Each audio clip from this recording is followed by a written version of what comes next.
what's up with Sean Baligian? What up, this is Joint Bell here on the Baligian and Bell Show. Make sure you check us out on the Woodward Sports Network.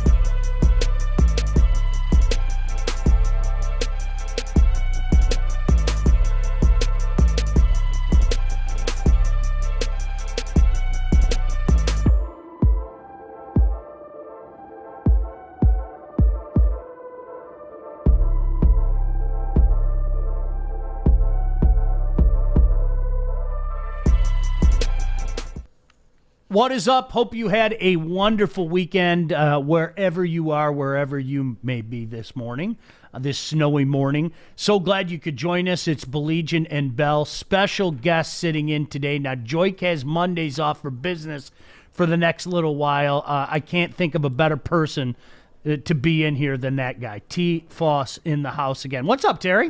Just, trying to get in here with this snow and everything, so had a good time. I did a little spin out, but not too much. It is such a good time, isn't it? It's such a, it's funny because this is the calm before the storm. I think you guys all know this is like our public service announcement.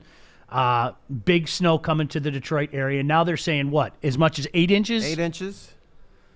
We're not used to that around here. We just are. I have some friends that live up north, Terry, and they just howl at how we react over 5 inches.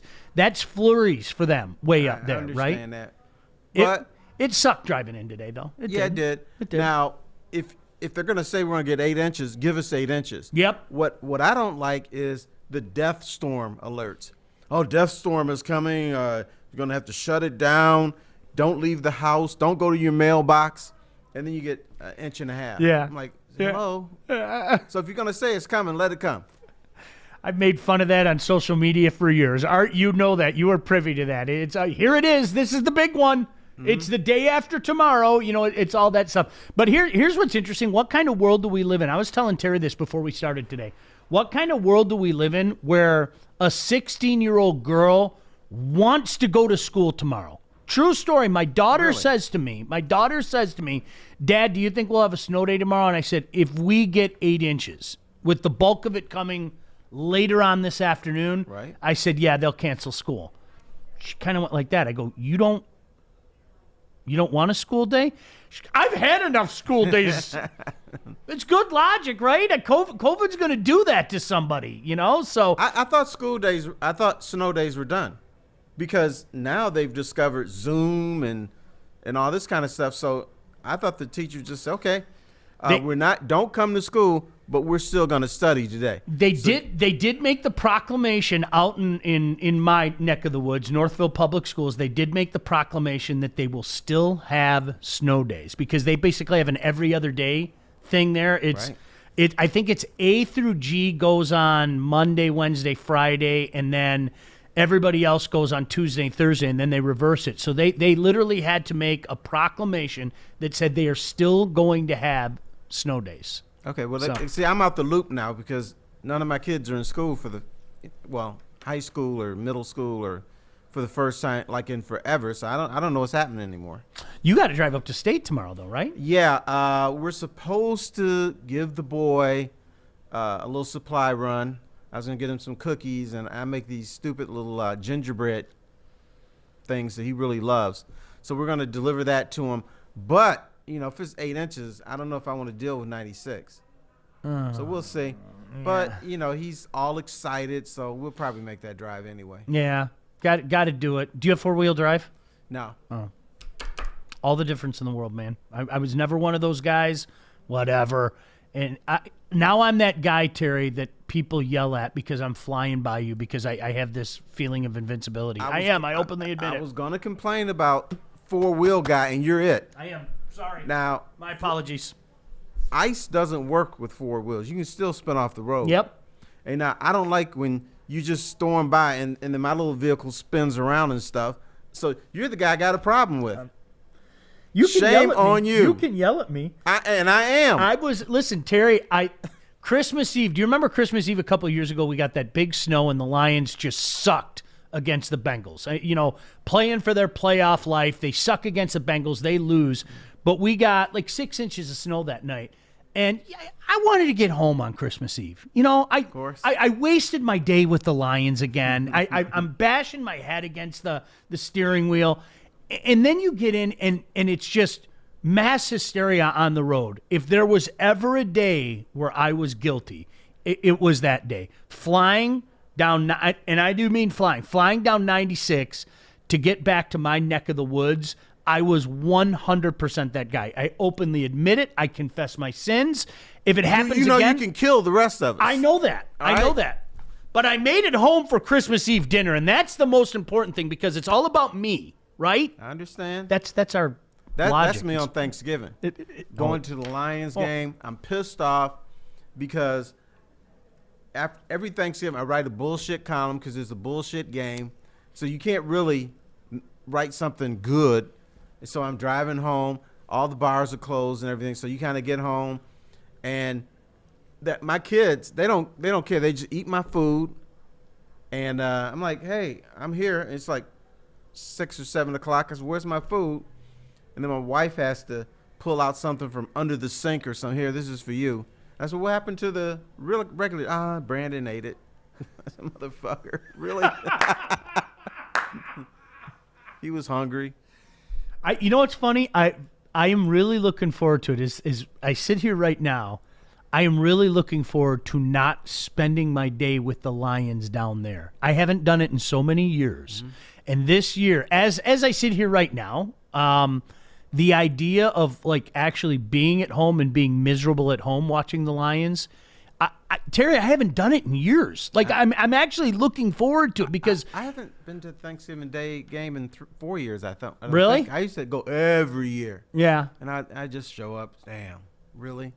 And a lot of people fired up about going to the Thanksgiving game. I don't think it would be that bad if you just had to go and you can leave anytime you want it. Like you say, it's halftime. Okay, they're down 15. I'm tired of this. Let's roll. Me, I got to stay there the whole time, no matter what. And it's usually a pretty miserable game. Yeah. Pretty boring. Nothing much happens. No, it's whether it be radio or TV. My Thanksgiving has been at the Silverdome or Ford Field like since the late 90s. And like this year, again, it's February. We're still 9 months away from it. I'm sitting back going, I might not have to go this year, and I'm going to take advantage. You thinking about that already? Oh, hell yeah. Hell yeah. That's sad. Sitting at home, are you that way I can walk away from it. Like you said, if you had the option one of those days to just go, it's halftime. I can walk away from it. Let's sit down and let's eat dinner now, and I'll turn football back on in an hour and a half when the Cowboys are on. Well, the Foster tradition is we kind of eat during the Lions game. By the fourth quarter, we're out because that food puts us to sleep. And we might see some of the Cowboys game, bits and pieces. But, Thanksgiving for me is eat, sleep, football, eat some more, sleep, and then football. Yeah. That food, man, is heavy, knocks you out, but you feel good. Yeah, absolutely. That would also be part of something I loved. If you guys haven't checked out something that Terry just did, Terry made the suggestion that there should be a 30 for 30 specifically on the Detroit Lions and the relationship the Detroit Lions have with the city and its fan base. And Terry, honestly, I cannot believe that hasn't been like widely discussed because it would be, as I told you, in my opinion, I think it would be educational for the rest of the nation. I really do. Yeah, the rest of the nation doesn't care about us. They don't understand the relationship between the Lions and Lions fans. They just see the Lions, okay, it's a bad organization, and that's it. They don't know about the Million Man March. They don't know about what's the guy got to do to get fired around here. They don't know about the Edinger 54-yard field goal. And they also don't know why these people, every year, it's my team, I'm back. So that's the thing that confuses me. So I think it would be an excellent 30 for 30, but I just think the people who are in charge of 30 for 30s, the producers, ESPN, they just don't care about Detroit. It's like, yeah, it's a nice little city and us up there, but they don't understand the pain we go through. They don't understand the agony that we've gone through, if you really love this team, and definitely don't understand why people love this team, I think it would be an excellent idea. I'm calling for ESPN now. Get some producers. Get this thing rolling. There should be a 30 for 30 on the Detroit Lions. They did it for Cubs and their fans. They did Curse the Bambino. They've done stuff before. I think it's an excellent opportunity to unearth some things that the rest of the nation doesn't know about. It is, Terry, and it is generational. I think everybody's got a story like me. I remember vividly Thanksgiving Day 1980 being at my grandparents' house. Okay. And if you remember, Vince Evans scores a touchdown on the last play of the game. The game goes to overtime. David Williams, as the Chicago Bears, returns the overtime kickoff for a touchdown. My father and my grandfather burst into laughter. They burst into laughter. I burst into tears. I'm a little kid. So I'm not going to walk up to my dad and go, Dad, why is this funny? You don't do that. You walk up to your grandfather to do something like that because you know he's going to give you a little love and he's going to pull you up on his lap and all that. And my grandfather, I'll never forget it. My grandfather literally said to me, he said, Sean, get used to it. That's what the Detroit Lions do to you. And 40 plus years later, he wasn't wrong. Right. And my moment came when I was a little kid. It was a nice Sunday afternoon. It was sunny out. It was, it was kind of warm. We were going to go out and play. I was all excited about going out to play because the Lions were going to beat the New Orleans Saints. So we were going to go out and play street football. We were all going to be Lombardi and all these old timers. So I'm going out with the idea the Lions beat the New Orleans Saints. So I was going to be excited, even though back then the Saints sucked at the time. But what happens? Tom Dempsey with half a foot kicks a 63-yard field goal, and I was devastated. I said, you got to be kidding me. But it's not. So I'm a kid. So it ruined my whole afternoon. We didn't want to play anymore. It was ridiculous. So I remember that. I remember that stupid 5-0 playoff loss to the Dallas Cowboys. That was ridiculous. There's just so many things. You can't explain it. You really can't. And it's interesting because you and I both kind of went through that period with our kids. I remember vividly when my son was about 5. I was like, do I tell him? Do I tell him, or do I let him experience it himself? And I decided not to tell him. And it took him about 4 years, and he, one day, I'll never forget it, he said it just like this. He goes, Dad, being a Lions fan is hard. He was like 9 years old, and I said, yeah, Jack, being a Lions fan is hard. It's very hard. And it's one of those things that, Terry, people all over the place. And this has always been my just theory, okay? I don't think people elsewhere truly understand how bad this franchise has been. I really, because everybody thinks it's bad. You sit in Cleveland. Don't say you don't think they don't know it's this bad.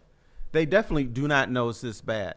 But they know there's something going on here. We took the family on a vacation a few years ago. We go to San Francisco. So we're on the little trolley car, and we're waiting for it to leave because it's always packed and everything. So there's two guys who were talking. One was from Green Bay, and the other one was from San Francisco. And they started talking about their teams in the Super Bowl and how great it was. And, even when they lost, still had fun. And they were talking about playoff runs. They were talking about Brett Favre. They were talking all this stuff. So one of the guys turns to me and says, where are you from? I said, I'm from Detroit. They busted out laughing. I'm talking about spit coming out of their mouth. And they said, oh, no wonder you're so quiet. You don't have anything to talk about. I said, yeah, I really don't. But it was so humiliating. But what can you say? No, that's it. You know what Kenny said on Facebook, by the way? We appreciate you guys all, taking part and what's up, Kenny? Doing this. That Kenny said, no one understands the struggle. 100% true. I told Terry before we went on the air, I've had 2 conversations with guys elsewhere where guys in the National Football League, mind you, looked me straight in the eye and were like, that's not true. When I told them the Lions have 1 playoff win. Oh, shame on them for that. Seriously, the guy in Cincinnati was the best because he was talking about how bad the Brown ownership is. You know, Mike Brown, the Brown family and everything. And he was saying, we have had it 100 times worse than you Lion fans and everything. So this is what I did. Seriously, true story. I said, I want you to pick one of the years you guys went to the Super Bowl. The Bengals have been to 2. I said, I want you to pick just one of the years. He goes, what do you mean? I go, give me a year that you went to the Super Bowl. He goes, all right, how about the year that we played in Pontiac? Okay. And I go, great. I go, in the span of 2 weeks, you had more playoff wins than the Lions have had in their history. That's not true. Look it up. What? We're in the Super Bowl era. Yeah, in the Super Bowl era. He goes, that's not true. I go, I want you, do me a favor. Look it up right now. Just look it up. Gets back to me, honest to goodness, he goes, I had absolutely no idea. One playoff win. I said, one playoff win in the Super Bowl era. I think they're 1-13. They had 2 weeks in a row, a couple different times, the Bengals. So I don't want to hear from you. And at least I get it. It sucks to get there and lose twice, especially the way that you lost both of those Super Bowls. I get that, okay? But don't talk to me about being the worst ever. Guy from Minnesota said the same thing. In our own division, whether it be the Central Division, whether it be the Central Division or now the North, he goes, one playoff win. And I go, one. Yeah. Look it up. People don't know. No, they don't know. I got a friend that lives in, well, she used to live in Kansas City. She was bitching about the Chiefs not going to a Super Bowl in 50 years and how tragic that was. And then they went 2 years in a row. And I said, do you know when's the last time the Lions went to the Super Bowl? She's like, I'm going to take it as longer than 50 years ago. I said, yeah. How about 0? She's like, damn, they really suck, don't they? But we need to educate the rest of the world about what's going on here. I'm down. That's why that 30 for 30. Let's find a way. And you know, the most important thing, I think, Terry, you would be great with that. I think people have seen you, do stuff with the Bad Boys, obviously. I think that would be great because number one, I think it's therapeutic for Lion fans, whether we want to admit it or not. It's therapeutic. I say this all the time. This is the worst franchise in the NFL. I mean, it just is, okay? But it's my franchise. And I firmly believe you don't always have to be this. If you get the right people in place on accident, okay, you can change the fortunes of a franchise. The Golden State Warriors were just a nothing franchise forever, right? Right. Get the right people in place, things can take off. The Red Wings, you and I both grew up in an era where the Red Wings were so off the radar here, people wouldn't believe it. Get the right people in place.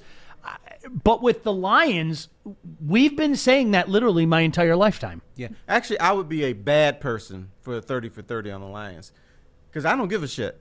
I just don't care. What you need is some people with some passion, some people that really care, and some people who have been pained by the Lions. I haven't been pained by the Lions in a long time because I know what they are. They are what they are, and I don't understand why people are so passionate about them. So I wouldn't be the right person for that. Because then people look at this and say, damn, T, man, he's flat on this one. We should have got somebody else. I try my best, but I just don't think I'm the right guy for that. What are some moments, to the people, if you're watching on Facebook Live, what are some moments that would absolutely, positively have to be a part of this 30 on 30 to really explain to people what's going on? You mentioned the march, Terry. The one thing, I'll never do anything like that again as long as I live, and I'll tell you why.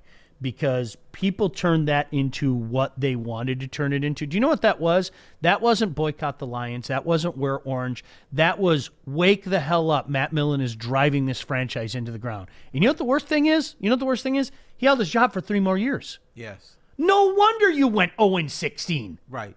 And once again, why did he get an extension? Because the front office was better organized. That's what the old man said. But and the thing, when they brought in Matt Millen, they never talked about bringing Matt Millen in to win a championship. They said Matt's a good guy. Mm-hmm. Matt knows people around the league. He's going to get inside information because people like him. That's not winning a championship. It's incredible. That's because you like the guy. Exactly. Now, I can't stand him. And I know he's had some health issues, and I feel sorry about that and everything, but he was the guy that took a bad franchise and made it worse.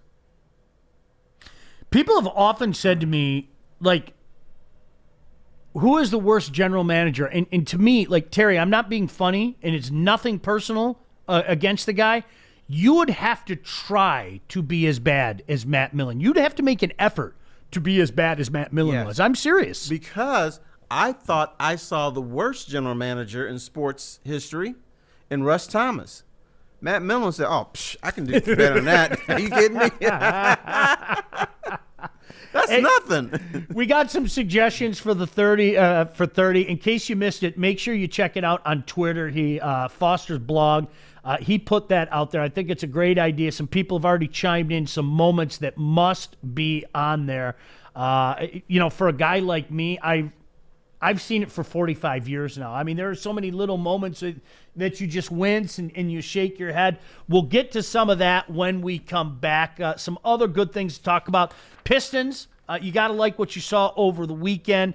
Obviously, Michigan basketball, that was just an epic win. All things considered, we'll get into that as well. But start a new career in an industry that is always essential, the heating and cooling industry. Learn more today by visiting northwesterntech.edu.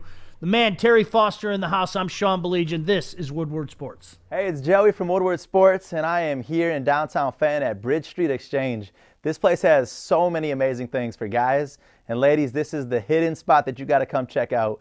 I'm talking thorough good boots, best boots ever. They have barware. They got the Stormy Cromer hats. They got Carhartt hats, a huge Carhartt selection. They even got Snoop Dogg underwear. So go check them out, bridgestreetexchange.com, and use the code word WSN for 15% off.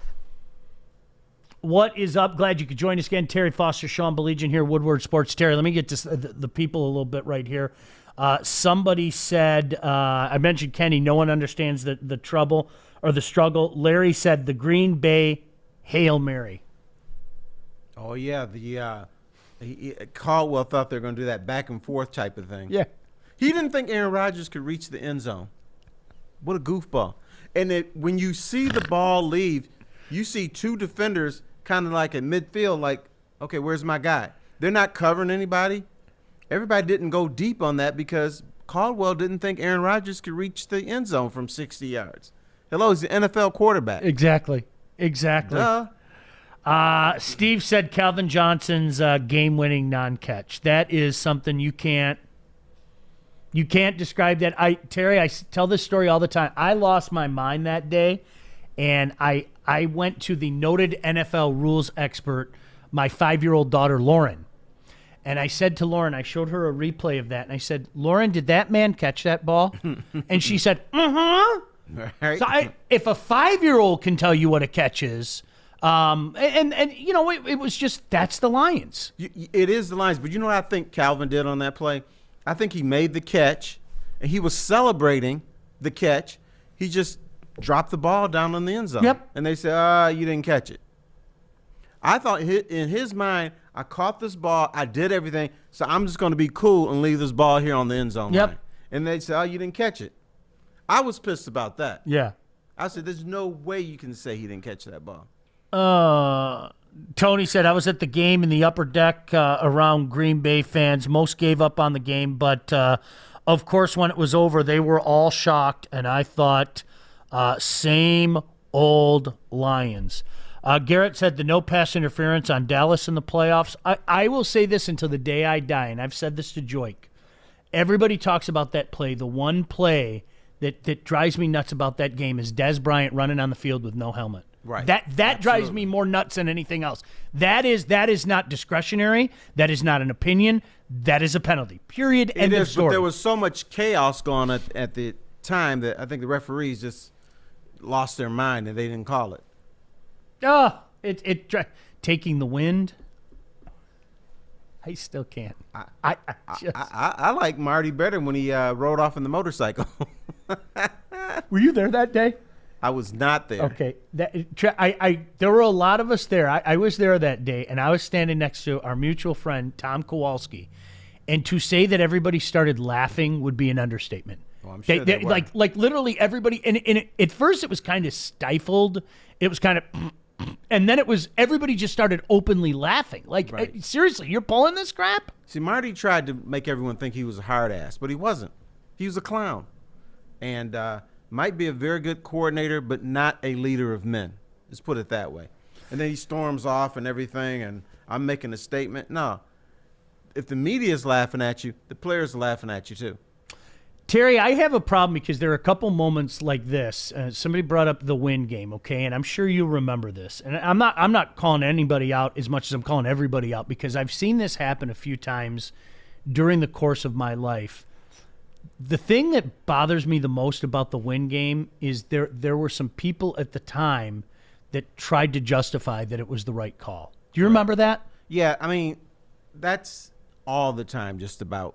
Whenever you have a local team making the decision, there is a segment of people that just try to justify no matter what they do. Yeah.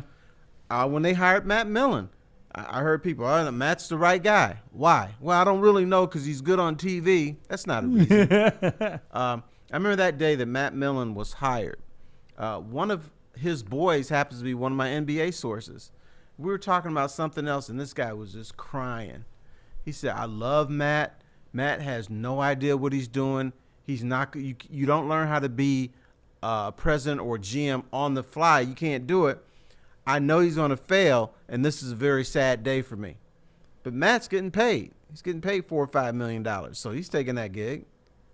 So how do you say no to? I always bring this one up to Joik. I feel better with you here because Joik is probably sick and tired of me hearing about it. I remember this is going back to 2013. You remember in the pouring rain, Jim Schwartz decided to fake a field goal with his rookie punter against Pittsburgh. Right. And I literally lost my mind. And so many people, and in the media, because I got in an argument with one of them on live TV, I was like, how can you justify that? Like, oh, come on, he's taking a chance. Okay, there's a difference between taking a chance, okay? If you decide on fourth down, we're going to throw to the best receiver in the game, Calvin Johnson. Right. I'm not going to bark at you for that. When you decide that you're going to run your 165-pound rookie punter in the pouring rain Right. against the Pittsburgh Right. Steelers, you're a bonehead. Like, and it's funny because at first there's that. It's exactly the way there's like this semi-justification, but then you wait a year and everybody agrees with you a year later. Right. Oh, that was a terrible pick. A year ago, you were telling me that you were proud of Jim Schwartz because he ain't scared and all that. It drives me out of my mind. There's one thing taking chances and being aggressive. There's another one for being stupid. Yeah. That was a stupid call. And I tell you another thing that should be in this 30 for 30. Barry Sanders, one of the best running backs in history. Do you know what the Lions did when they got inside the 10-yard line? Took him out the game. Even if you're not going to give him the ball, let true. Barry be a decoy. It's true. Play fake to Barry, pull it out his stomach, and then pass. It's true. It's absolutely true. Golden Tate overturned touchdown against the Atlanta Falcons. I just, you can't even, I just, you know, it's funny. Over the weekend, somebody posted, I was on Twitter, and there was one moment that I remember where it actually went the Lions' way. I remember they beat the Cowboys in 1981, and they had 12 men on the field. And the Detroit News, were you working for the News? I know were you 81? I was with the Detroit News. Okay. No, I was not. I was in college. Okay, all right. I was at the Grand Rapids Press. All right, so I'll never forget the cover of the sports page the next day. It said The Dirty Dozen, and it showed the 12 Lions on the field when Eddie Murray ran out on the field and beat the game.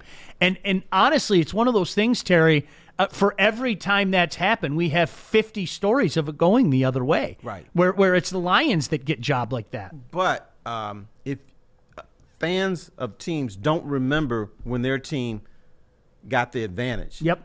Well, that was just the way it was supposed to be because we got screwed 50 other times, so it was just a makeup call. So we don't remember when it benefits your team, but we always remember when it hurts your team. Yeah, in case you're just joining us, I think Terry had a fantastic idea. He wrote about it on his blog as well.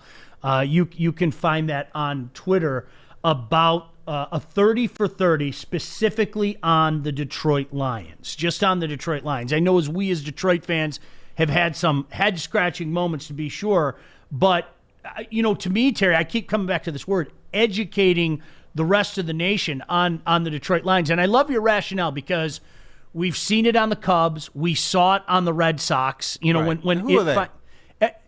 How about the Lions? How about the Lions? And do it before it ends. Right. And the Lions, I think, is a more compelling story.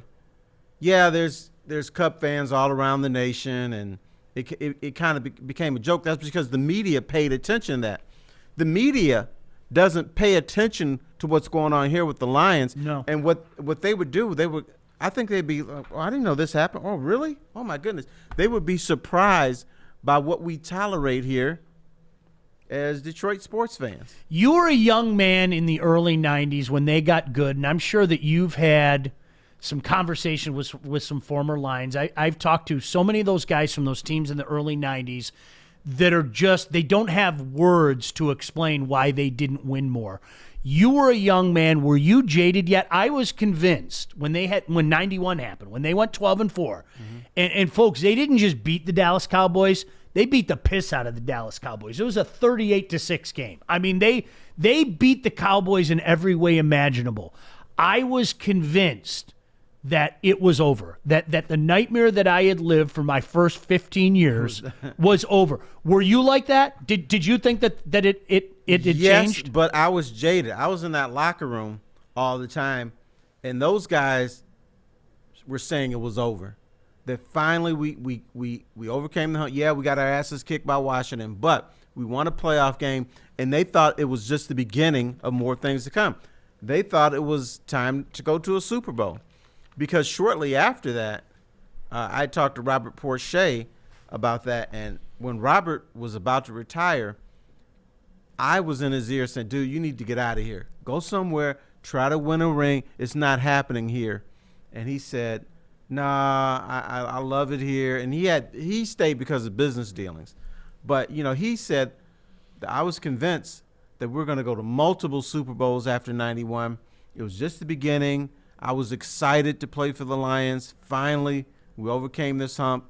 And, we could shut up people like you. But it didn't happen. Because if you go back to 90s, and now for younger people, so, well, the 90s were great because I think the Lions made the playoffs 7 out of 10 years. But what was happening is when they had that first place schedule, they finished 5-11. Then the next year they get the 5th place schedule and they were 10-6. And a lot of those times, Wayne Fonts, they start 4-5 or 4-6, and then they have to rally and win 6 games in a row just to make the playoffs. That's what they were. It was kind of fool's gold, even though it was the best era that I can remember for the Detroit Lions. It was. You know what? It's funny. 95, Terry. I think that's why the game against the Eagles, a part of me died. I'm not lying, because it was my first year in the business, and it was the exact same scenario that Terry described. They were 4-6. They meandered to 4-6. They're really, it was Scott Mitchell and Herman Moore. And then something happened, and remember, they went on a 7-game win streak, if I'm not mistaken. So they may have been 3-6.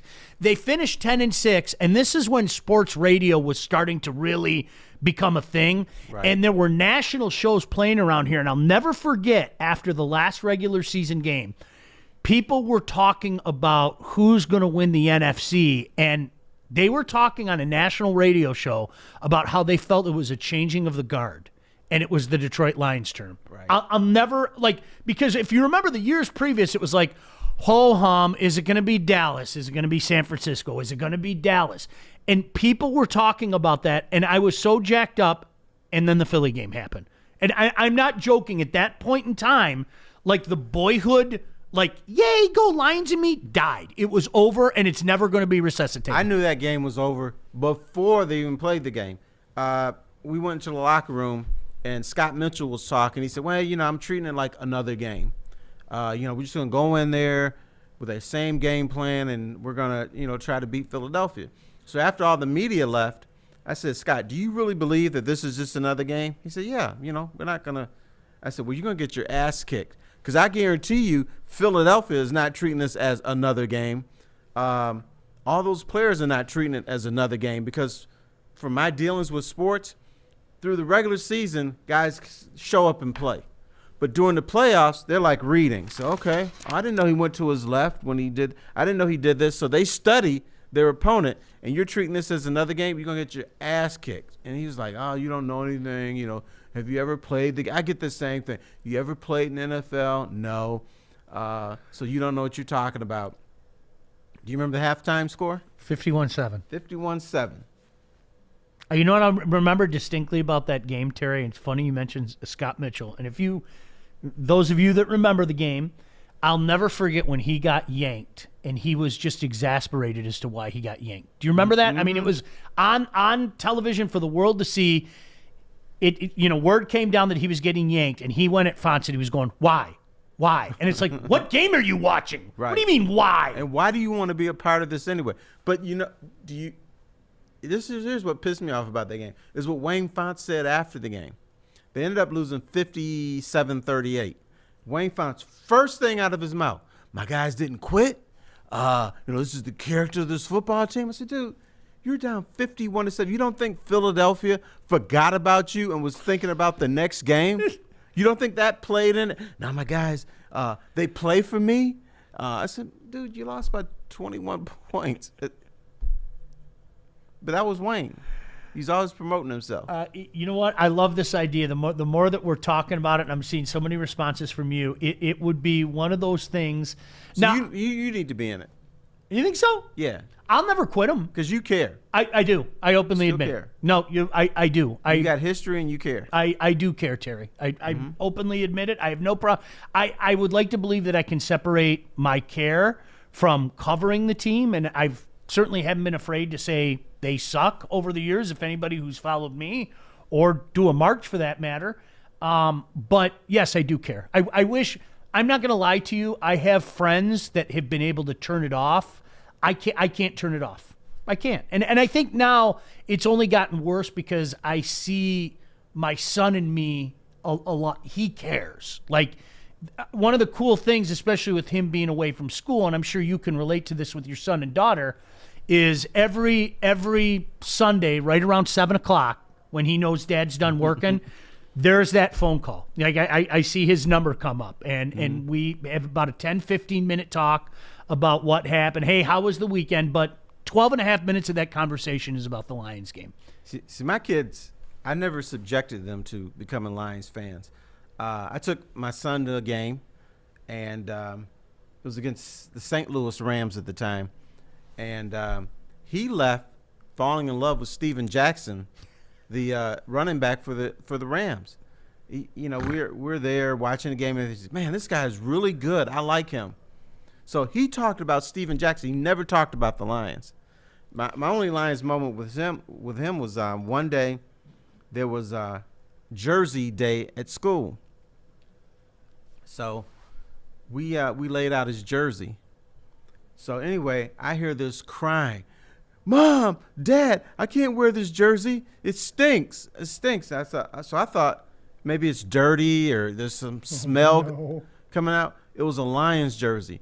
He was crying. He didn't want to wear it to school, so we had to go get him a Tiger jersey or something like that before he would actually wear it.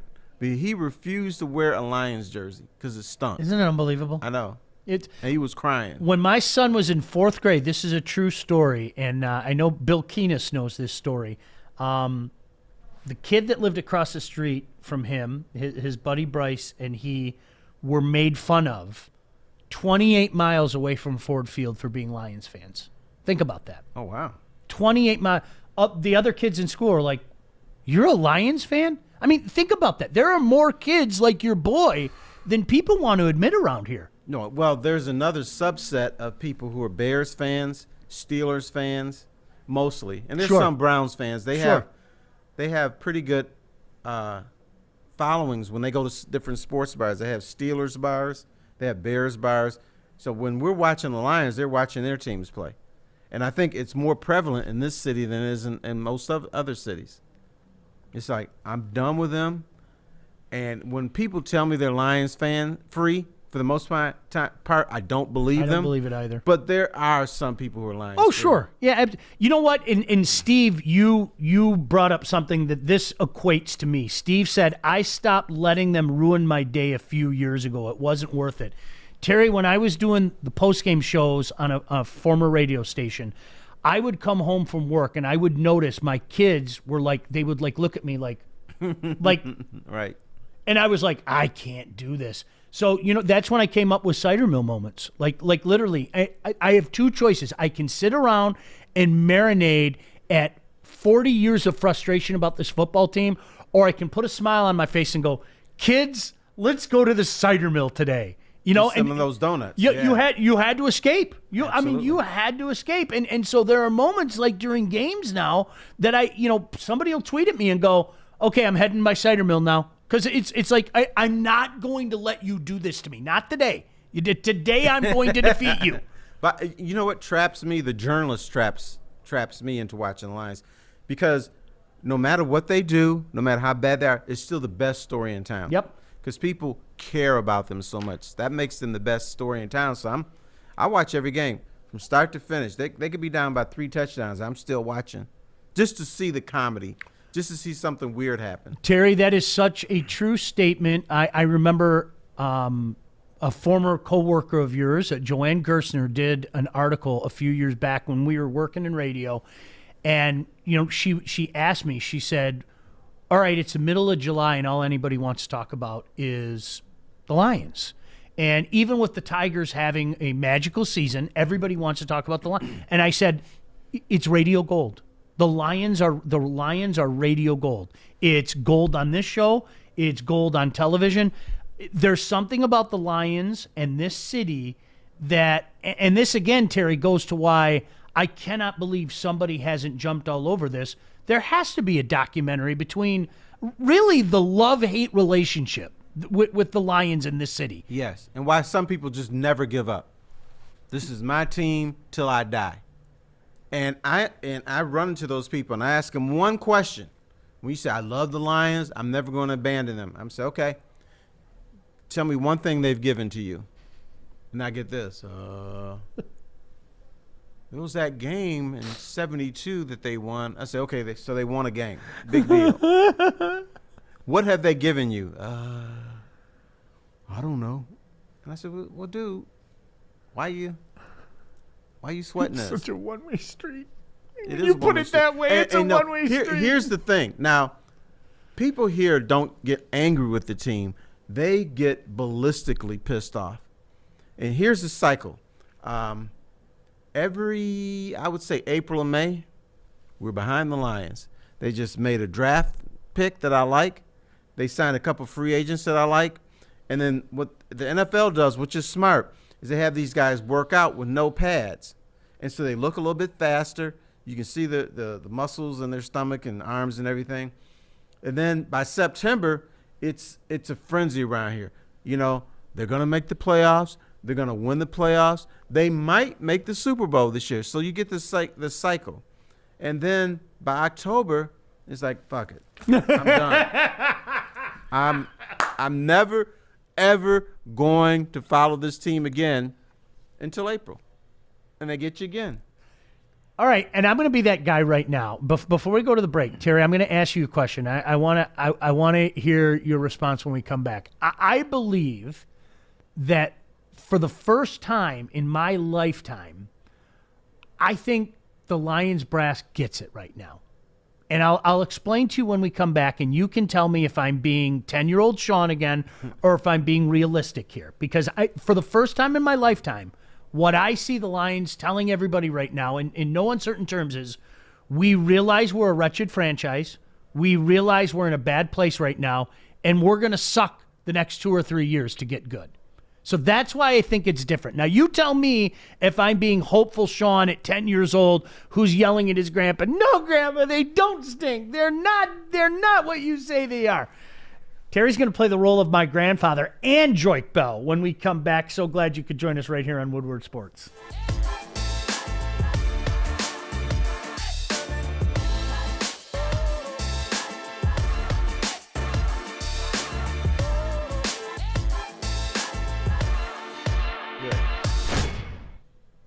You know what's great, Steve? I have to bring this up. Steve says, what sucks is I don't get to get all the games in Chicago, so I got to pay for it. You know what's funny? My son found a place in downtown Chicago. It's actually right near where he goes to school, where there's like a little Lions bar.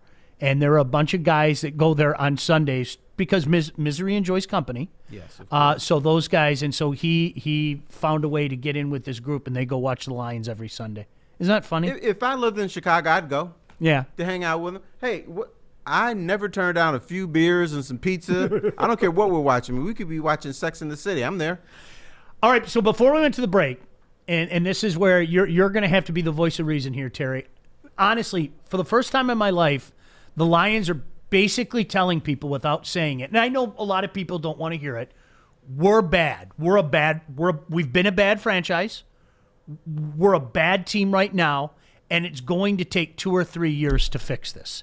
Does that bring you a glimmer of hope? For that fake? Who else? This guy. Are you really? I'm all prepared to come out 5 years from now and say, you know what? I was wrong. But I think, here's what I like what the Lions did. It's not just about Dan Campbell. It's not just about Holmes. But for the first time, they actually had a search for GM and coach. For the first time, they didn't hire a friend. They didn't hire somebody they liked. They didn't hire a friend of a friend. But when you look at the whole cycle of the Lions, it's been the good old boys network all the way down the line. This is the first time they said, okay, let's do a national search for real. Let's uncover the bushes. Let's find out somebody that might be off the radar, but they're going to work for us. When you look at the history of the Lions, first general manager, Russ Thomas, drinking buddy of the owner. Okay. So then Russ Thomas retires after 32 years, and who do they hire as GM? His friend, Chuck Schmidt. So that's friend of the owner's, friend of the GM's friend. So they go on down the line. So then they keep Wayne Fontes because Wayne Fontes is a good guy. We like him, even though he's the winningest and losingest coach. Not going to get rid of him. So then when you go beyond that, the next GM hire is Matt Millen. Why did they hire Matt Millen?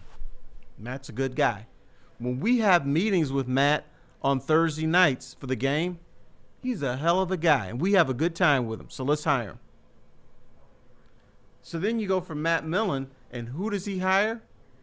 Martin Mayhew. Martin Mayhew, a guy he liked. And I was telling people that one time they had some press conference at Ford Field, and Matt Millen called out to me one time and said, Foster, this is Martin Mayhew. He's a stud. As soon as he said that, I said, okay, this guy sucks. So then they hire him. And so for the very first time, this isn't one of my friends we're hiring. It's not a guy that I like. It's not a guy that we have chocolate chip cookies and milk with or vodka or bourbon, and he's just a great guy. They hired somebody who they think can win. So that's why I'm excited about this. I'm not excited because he wants to bust people's kneecaps or smack you upside the head. But he did bring up something that for the years I've been asking people in the NFL, what do the Lions have to do to be competitive? What do they have to do to be a championship team? And they said two things. One is you have to draft a team that can slow down Aaron Rodgers. You have to draft a team that can figure out the Bears' defense. You have to draft a team that's better than Tampa because Tampa was in the league, in the division for a while. And then the second thing you have to do is every team has a weakness. You have to figure out how can I exploit the weakness of the Green Bay Packers, Minnesota Vikings, Chicago Bears. And maybe they've been doing this all along, but I never heard anyone from the Lions organization say that until Dan Campbell. He was the first guy I've heard say that. So I'm like, all right, I'm gonna give this guy the benefit of the doubt. I'm gonna ignore the kneecaps. I'm gonna ignore busting people upside the head. He said something that was sensible. So I'm all in. But a part of me says, can't fall for the fake because it is the Detroit Lions. But I figure at some point everybody's got to get it right. Yep. What's the old saying? Even a blind squirrel gets it right sometimes. Even a broken clock is correct 1 or 2 times a day. So I'm all in.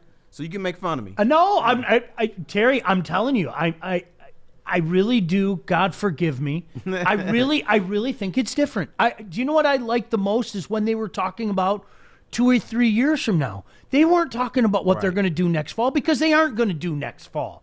It almost looks to me like, again, God forbid, they're playing chess right now. They're looking 2 moves ahead. Yeah, they are. And that's why I think they took the first-round draft picks for later on because everybody said, well, you got to get them this year. No, you don't. You spread them out. You get better as you keep going down the road. And it's not about now. Now, if they got the wrong guy, he would have come in. I'm here, and we're going to win right now. Damn it! Mm-hmm. You know, forget all this other stuff. We're gonna make the playoffs next year. No, you're not. You're gonna promise that. You'll fall short. You'll build a team where you get older guys, and you're trying to win now when you don't have any possibility of doing that. So you may as well kick the can down the road. Now, here's the danger. We have asked Lion fans in the past, be patient, and you know what? They're tired of being patient. Absolutely. I understand that. But one more time, hey folks, be patient.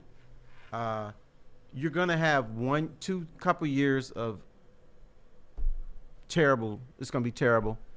But if you're developing a team, if you've discovered a quarterback, if you discovered a front line or front 7 on defense, if you've got a running back in place and a good offensive line that's up and coming, you are doing what you need to do, but you're not going to win ball games.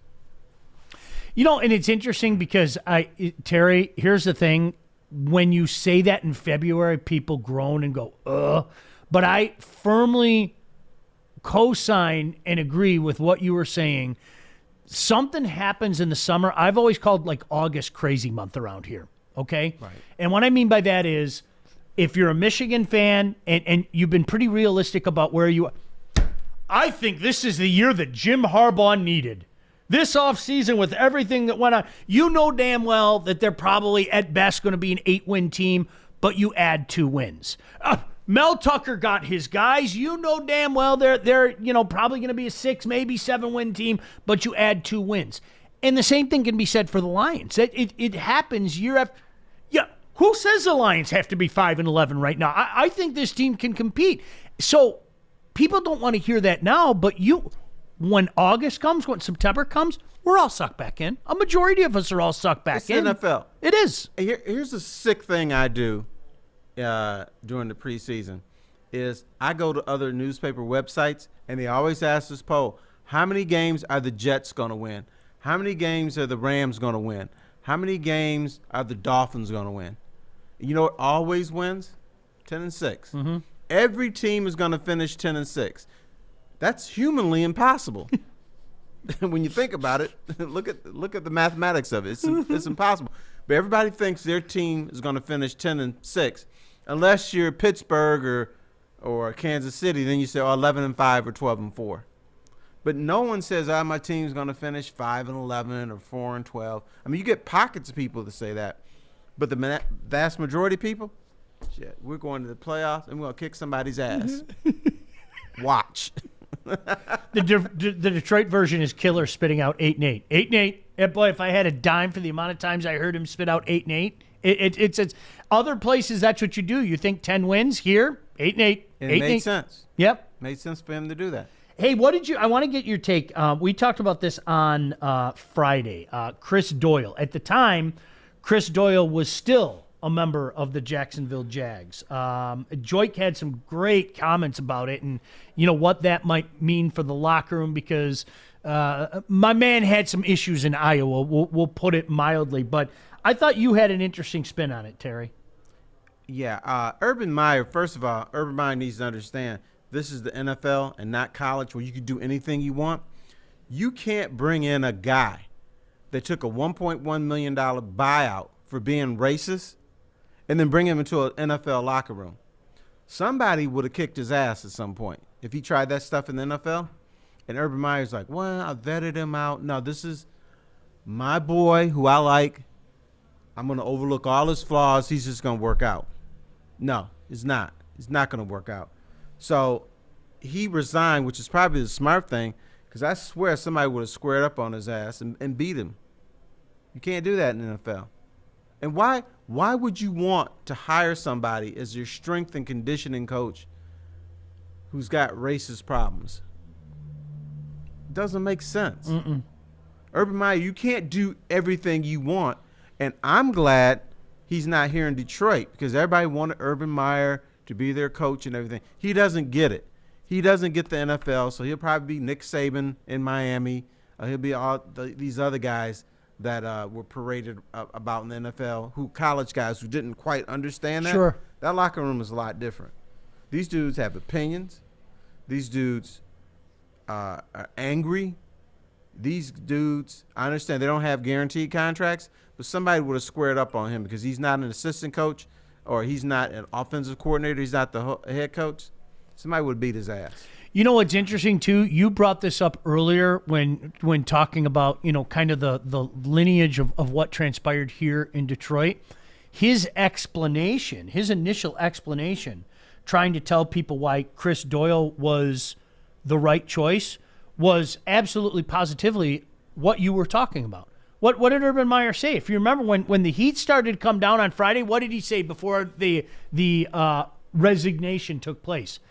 I've known this guy for 17 years. I know him going back to my days at Utah. Now, if that isn't the old boys network that really rubs a lot of people the wrong way. That's my boy. I don't know what is. I mean, you're talking about 17 years ago. 17 years ago at Utah. That's been your hook to him. You can get away with stuff like that at Utah. Yeah. Then he tried to do it at Iowa, which maybe you thought he could get away with it then. He's not getting away with it in Jacksonville. Yeah, I'm intrigued to see. I have a feeling, Terry, if I was a betting man, and I'm not, you know what? I have a feeling that Urban Meyer pulls a Nick Saban. And I never believed for a second that Urban Meyer was done coaching any of the times that he said he was done coaching. And I don't believe Jacksonville will be his last spot. I think absolutely not. He's going to fail. And much like Steve Spurrier and much like Nick Saban, he is going to go back to a place because his ego must be fed, and he is going to be back in college at some point in time. Maybe after a couple of years with Jacksonville, 3-4 years, he'll be back at a college, just like Spurrier and he'll did. do well, too. Yeah, he will, absolutely. Because he can control the narrative. He can control players. He can hire racists. And he'll explain to the team, this is really a good guy. Give him a chance. And those college players will do that. NFL, they won't do that. So you can go to Central Michigan if you want. Fire up. Yeah, right. Now I'm gonna be intrigued to see how that works out because it is. I remember, and again, here we were talking about those Cowboy teams of the early '90s. There were people that thought that Jimmy was going to flame out. Terry, you could probably speak to this better than I can. Jimmy got the locker room. Jimmy was a guy that you talked to all those guys. Jimmy knew exactly what was going on in the NFL, what exactly was going on in that NFL locker room, and could differentiate between what was happening in an NFL locker room and a college. That's why Jimmy Johnson worked. Right. And Jimmy Johnson, at the time, players thought he was cool.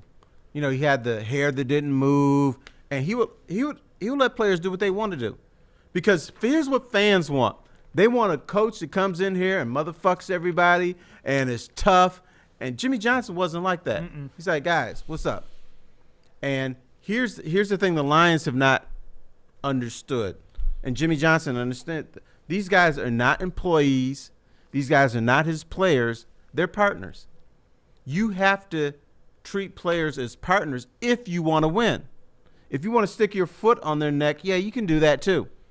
But you're not going to win. Unless you're Bill Belichick. He's kind of, and you know what? Not even Bill Belichick. He needs Tom Brady. So when you look at New England, everybody says, well, it's Bill Belichick. No, it was Tom Brady. Tom Brady was a partner with Robert Kraft. He was a partner with Belichick until the end. So their best players are partners with ownership. They're partners with coaches. It's not a situation where I can tell you anything I want. I can treat you less than a man. It just doesn't work. But Jimmy Johnson, he understood that from day one. You know what? Hindsight is always 20/20. But I go back to the first day of Matt Patricia. Honest to God, Terry, it was. We all should have seen it that first day. And some of us probably did. I won't speak for you.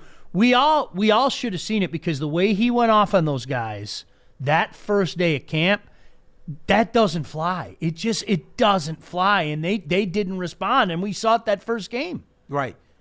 I know better than you know. I've got the power. I'm going to will the power on you, and you listen to me because I've been there and you haven't. That doesn't work unless you are the head coach who have won those rings. Patricia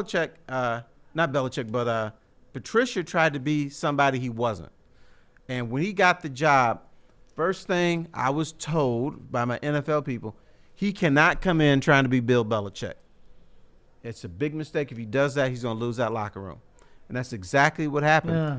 Because that locker room was accustomed to a guy treating him with respect. I'm talking about Jim Caldwell, a guy that gave players ownership in what was going on.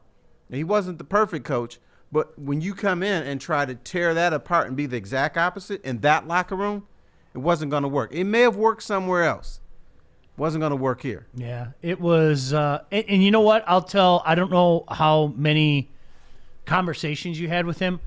I thought Matt had a great personality. I saw Matt away from football because he lived not too far away from me. Mm-hmm. There were times I wanted, Matt, be like this. Like you're a likable guy. You know, he's the big jolly guy and everything. He's got a nice personality and everything. He had that facade that I guess in his mind he had to keep up with the facade. Right. See, I never saw that side of him. See, I didn't get to know him as well as other people. So I didn't see that side. I just saw the dick side. And that just was not going to work. But I understand that's what fans want. Fans want somebody that's come in, I'm the toughest guy in the room.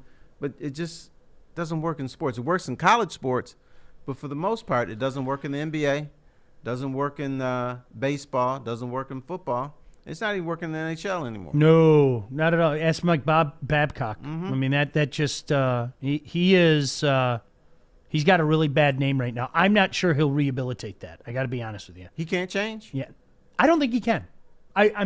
He's done. I'm being honest with you. McCarty and I had a good conversation about this.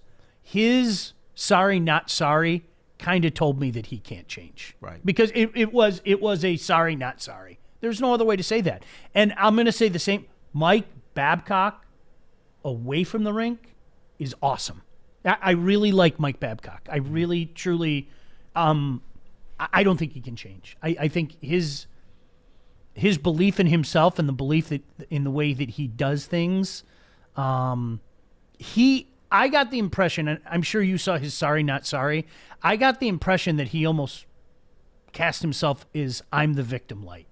And I know McCarty felt that way too, and that's what said to me, okay, he's never going to get it. But that's what happens when you have that mentality. I'm smarter than everybody else. Y'all don't get it. I do. So I'm going to do what I want. I'm going to treat you less than a man because this is good for you. You'll realize that later on after we win championships. But then when you fracture that locker room, it's hard to get it back. You know how this works better than anybody as a journalist. I think for years, people were afraid to speak out about Mike Babcock. And then what happens is when your great success becomes further and further and further in your rearview mirror, all of a sudden guys kind of feel, okay, maybe he's not wielding the power that he did even a couple years ago. Right. So if you remember how it happened, a couple guys started to chirp. And some big-name players, and then pretty much everybody started to chirp. And then when you didn't win, when everybody thought he was going to go to Toronto and have all that success, when you not only didn't win, but quite frankly, you failed miserably, that was just a powder keg waiting to erupt. And it was one thing was going to set it off, and his list that he did with a young player was what set it off. And My understanding is from a lot of people that I know, he is there's a level of toxicity with him right now, and nobody's going to take a chance on him anytime soon. Wow, maybe he needs a coming to Jesus meeting in the NFL. Maybe they need to send him somewhere like Winnipeg or Calgary. This kind of out of the way. I'm not saying those teams don't want to win, but put him away from something where you're humbled a little bit. Yeah. You're not in Toronto. You're not in Detroit. You're not in Boston. You're not in New York. You are in the middle of nowhere. And maybe that might wake him up. Who knows? It might. Steven brought up about the partnership. That was a great perspective that you brought up, Terry. He said that's where Houston went wrong. Deshaun wanted partnership. And besides that, they told him he'd have partnership, and then he didn't have partnership. Yeah, they didn't give it to him. Gone. Just give it to him. It's gone. He's Deshaun Watson. Yep. A couple of other comments. Let's see. I could listen to Terry all day. Such good takes. I agree. Richard said Babcock is terrible based on what has been said about them. His reputation went from, Terry, you said it, the smartest guy in the room, the smartest guy in the league, to, okay, we just can't hire Mike Babcock. Right. I mean, that and it happened overnight. You know who else was like that? Doug Collins. All the success that Phil Jackson had should have been Doug Collins. But Doug Collins, to me, was a brilliant coach, very good coach. But he was an asshole. He was mean to his players. Those guys, when I was kind of covering the Pistons, they couldn't wait to tell me what Doug Collins did that day. No kidding. Couldn't wait. And it was usually stuff that was bad. Now, if he had just been normal and just coached and not rub brothers on the back of their head and treat them like boys, he may have made it in this league. You know, people forget, just in case you don't remember this, but, you know, the Bulls made it to the conference finals, the Eastern Conference Finals with Doug Collins. They fired a coach that took them to the Eastern Conference Finals. Think about that. Jordan didn't like him. Yeah, if that isn't poison, I don't know what is, man. That's crazy. I remember there was a time when the bad boys were gone and Jordan and Pippen were still together. They're kind of on the tail end. And Michael Jordan just goes on one of these tears. And he knows nobody on the Pistons can stop him. We all know there's nobody on the Pistons that can stop him. But Doug calls the timeout and screams at somebody, "Hey, you can't stop this guy?" No, he's Michael Jordan. Yeah, I can't stop him. I'm like the 400th best player in the league. No, I'm not going to stop him. So anyway, Jordan and Pippen were doing like this to each other. So look at this fool going off. And you know, Jordan, he just kind of like, yeah, none of these scrubs are going to stop me. What are you talking about? Oh, jeez. And they just made fun of Doug in the middle of the game. And but that's who he was. And like I still say he's a very good coach. But when he was winning 50 games, I was calling for him to fire him. Because this is about to run off the rails real quick. And when it does, we're going to have a Latrell Sprewell situation here with the Pistons because of Doug Collins. And you almost had it. That's what you told me. Yes. Terry Mills. That's a great story. Terry Mills almost did it. Just a nice guy, too. He's very nice. Very nice. Now, how did I find that out? You know who told me that? Terry Mills. Wasn't like I had to go through a source or a third person. He told me, yeah, I was going to hit him right in the eye. I don't get it. I don't. You know what it is? I mean, and we see it now more than ever. The smartest guy in the room mentality. It really is. I mean, the guys. I always talk about it like with Joik, and I know he likes Coach Lombardi. Coach Lombardi was a guy that came here, much like when Rod Marinelli was the head coach here. No. It doesn't matter what the talent is. My system. Don't worry about it. And it's like put the round peg in the square peg. Put the square peg in the round. Doesn't matter. Doesn't mean. Talent. When I hear these guys talking about talent, that again, that warms my heart. Talking about building a roster. Not what my scheme can do for you, what you can do for what we want to do here. That's right. It Just starts with the players. Lower the pad level and we'll win. It was real. I mean, those were real conversations that happened here. It's insane when you think about it. Right. Ay. Listen, we're going to take a quick segue here. Art, you want to take a quick break before we get into Michigan? Let's do that, but we got to get into Michigan. Hey, listen, Juwan Howard is doing great things. I mean, you don't need me to tell you that. By a lot of people's account, probably a couple years at least earlier than they thought he would, if ever. I think what happened yesterday maybe isn't getting enough love. And quite frankly, and I know I've said this on the show, and that's why I want to hit Terry up and see what he thinks. I don't think what they're doing right now is getting enough love. This is a great story developing right in front of our eyes. We're going to talk a little bit about what Michigan did yesterday in knocking off Wisconsin. Want to tell you also about MyBookie, because no matter the sport or season, you can always win big now with MyBookie. Now, I'm talking nonstop action, 365 days a year. You can choose from thousands of lines on the NBA, NHL, UFC, and more. The winning never ends when you play at MyBookie. They truly have something for everybody, and absolutely nobody does prop bets like MyBookie. You can get in on the action from everything celebrity divorce, the winner of the All-Valley Karate Tournament. Yes, you can really bet on that. March Madness is coming up. We're going to talk about Michigan basketball in a little bit, so start building your bankroll now. But you got to start here. Do yourself a favor. Get that head start. Sign up today with promo code Woodward and get your first deposit matched halfway up to $1,000.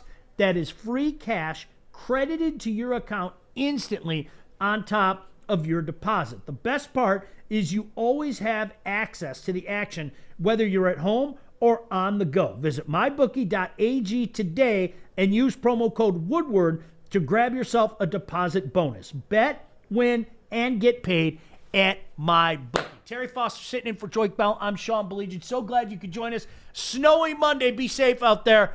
Glad you're here. Woodward Sports.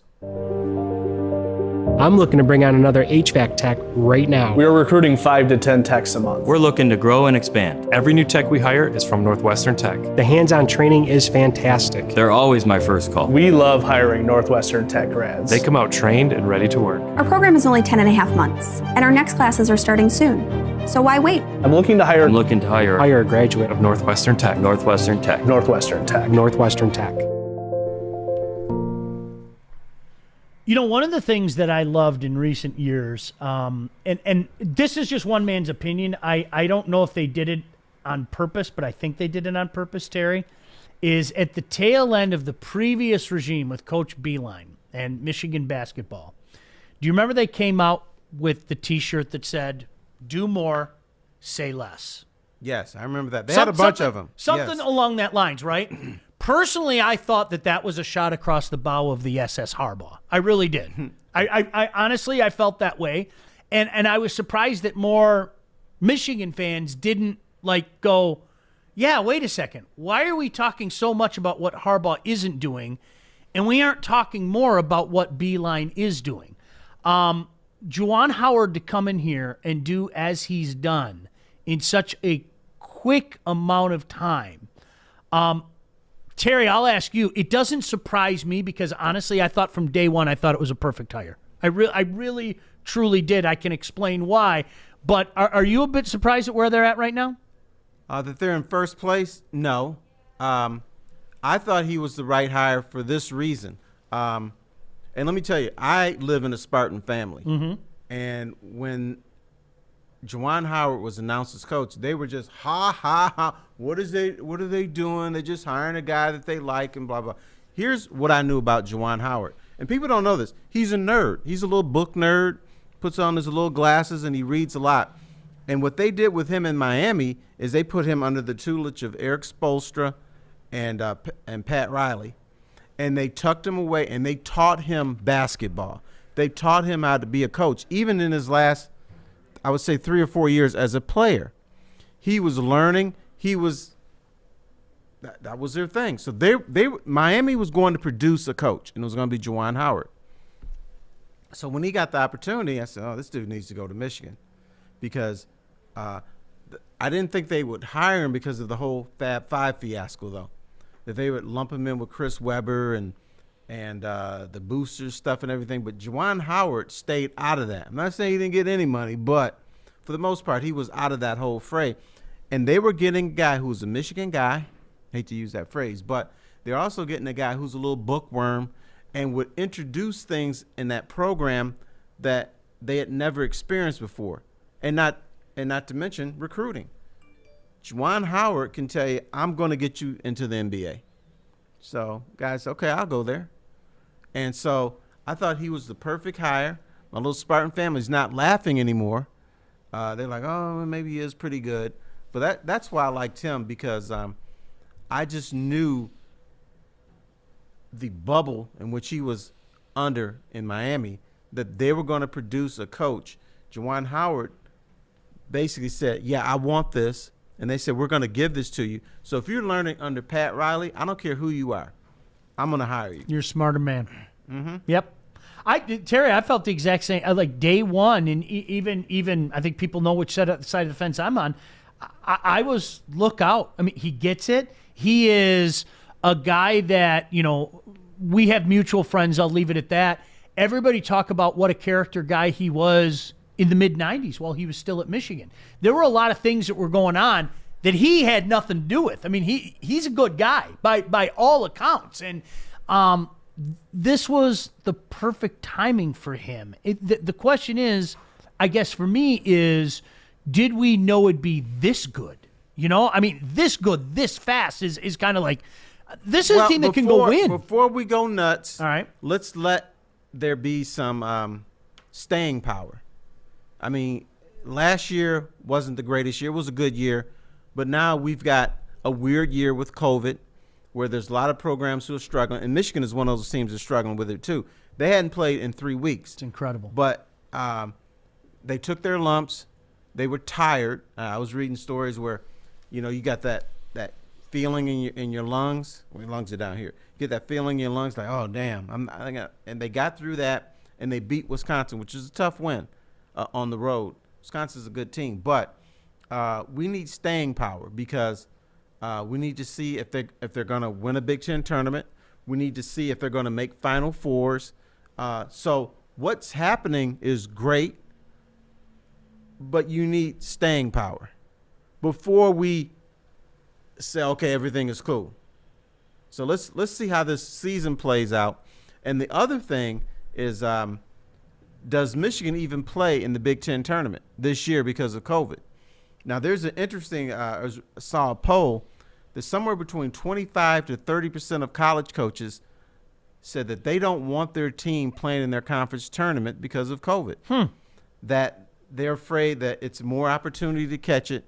All these teams are going to be under a same bubble, and somebody may already have it, and that you could spread it around in a small circle. So they don't even want to play their conference tournament. If you're already telling me I'm a number 1 or a number 2 seed or a top 4 seed, I don't need to play.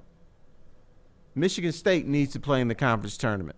Illinois probably, maybe not Illinois, but Wisconsin probably needs to play in that conference tournament to show that they can get into the tournament. So it's going to be real interesting to see what's going to happen. And plus the other thing is, when you look at college basketball, does anybody remember who won the regular season Big Ten title? Heck no. For the most part, no. No. So if they win it and then flame out in the tournament, then all of a sudden the season is a failure. So I need a little more staying power. I need to see a little bit more. And the other thing why he's not getting the love is basketball. Michigan is a football school. And, I mean, you know the improvements they made to Chrysler? None of that was going to happen until they fixed the big house. Mm-hmm. The big house had to have the luxury suites, had to have the new scoreboards, different lightings, better amenities, and they just let Chrysler sit there. And from talking to people there, basketball was bitching about walking a quarter of a mile to for practice. Mm-hmm. And they said, well, yeah, we'll hook you up when this football stadium is hooked up. Until that happens, walk your quarter of a mile and shut up. We don't want to hear from you. How real was the frustration with John Beilein? I'm sure you've heard all the rumors out there. People thought that a lot of the decision was based on he knew that he was only going to be this his entire time at Michigan and everything. Is there more validity to that than people want to give credence to? I thought the financial part was a problem. Beeline wanted some money, and he didn't portray himself as a guy that wanted to get paid, but everybody wants to get paid. Sure. So that's why he went to the NBA. And then he was like, okay, I can't stand this. I can't handle this. I'm out. So, which, by the way, a lot of college coaches are trying to get that big NBA paycheck. Tom Izzo thought about it. But I think Tom Izzo realized what would have happened. He would have been John Beeline. Yep. He would have gotten his $8 million a year contract, but then maybe he would have been gone after a year. So I think any time you coach basketball at Michigan, Ohio State, maybe not Florida, but you get frustrated. It's like, look what we're doing. We're doing better than the football team, and nobody cares. Nobody cares. Nobody cares. Right. I've said it for years. I mean, really, for all the talk, and guys, whether you want to believe it or not, this goes back into the Brady Hoke era, because don't forget, John Beeline took them to the championship in 13. People were still talking about Brady Hoke. By that time, by the time 13 came around, if you couldn't figure out that Brady Hoke wasn't going to work, you weren't paying attention.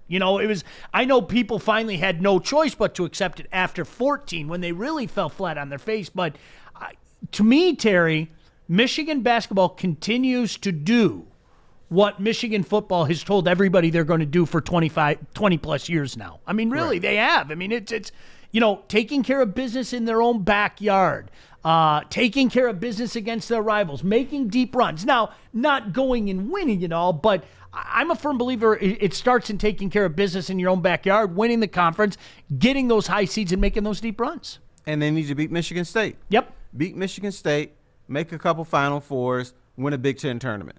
I think that gets you started there, because way back in the day, before John Beeline, I played golf with Ward Manuel, and he thought that Michigan basketball could far surpass Michigan State basketball. The reason is because he said Michigan is a national brand.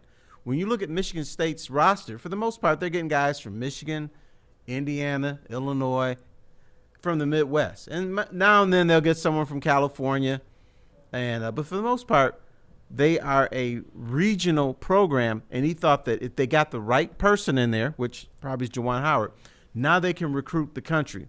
They can have a couple guys from California. They can have a couple guys from Texas. So then they can roll. They can compete with Duke as far as just talent is concerned.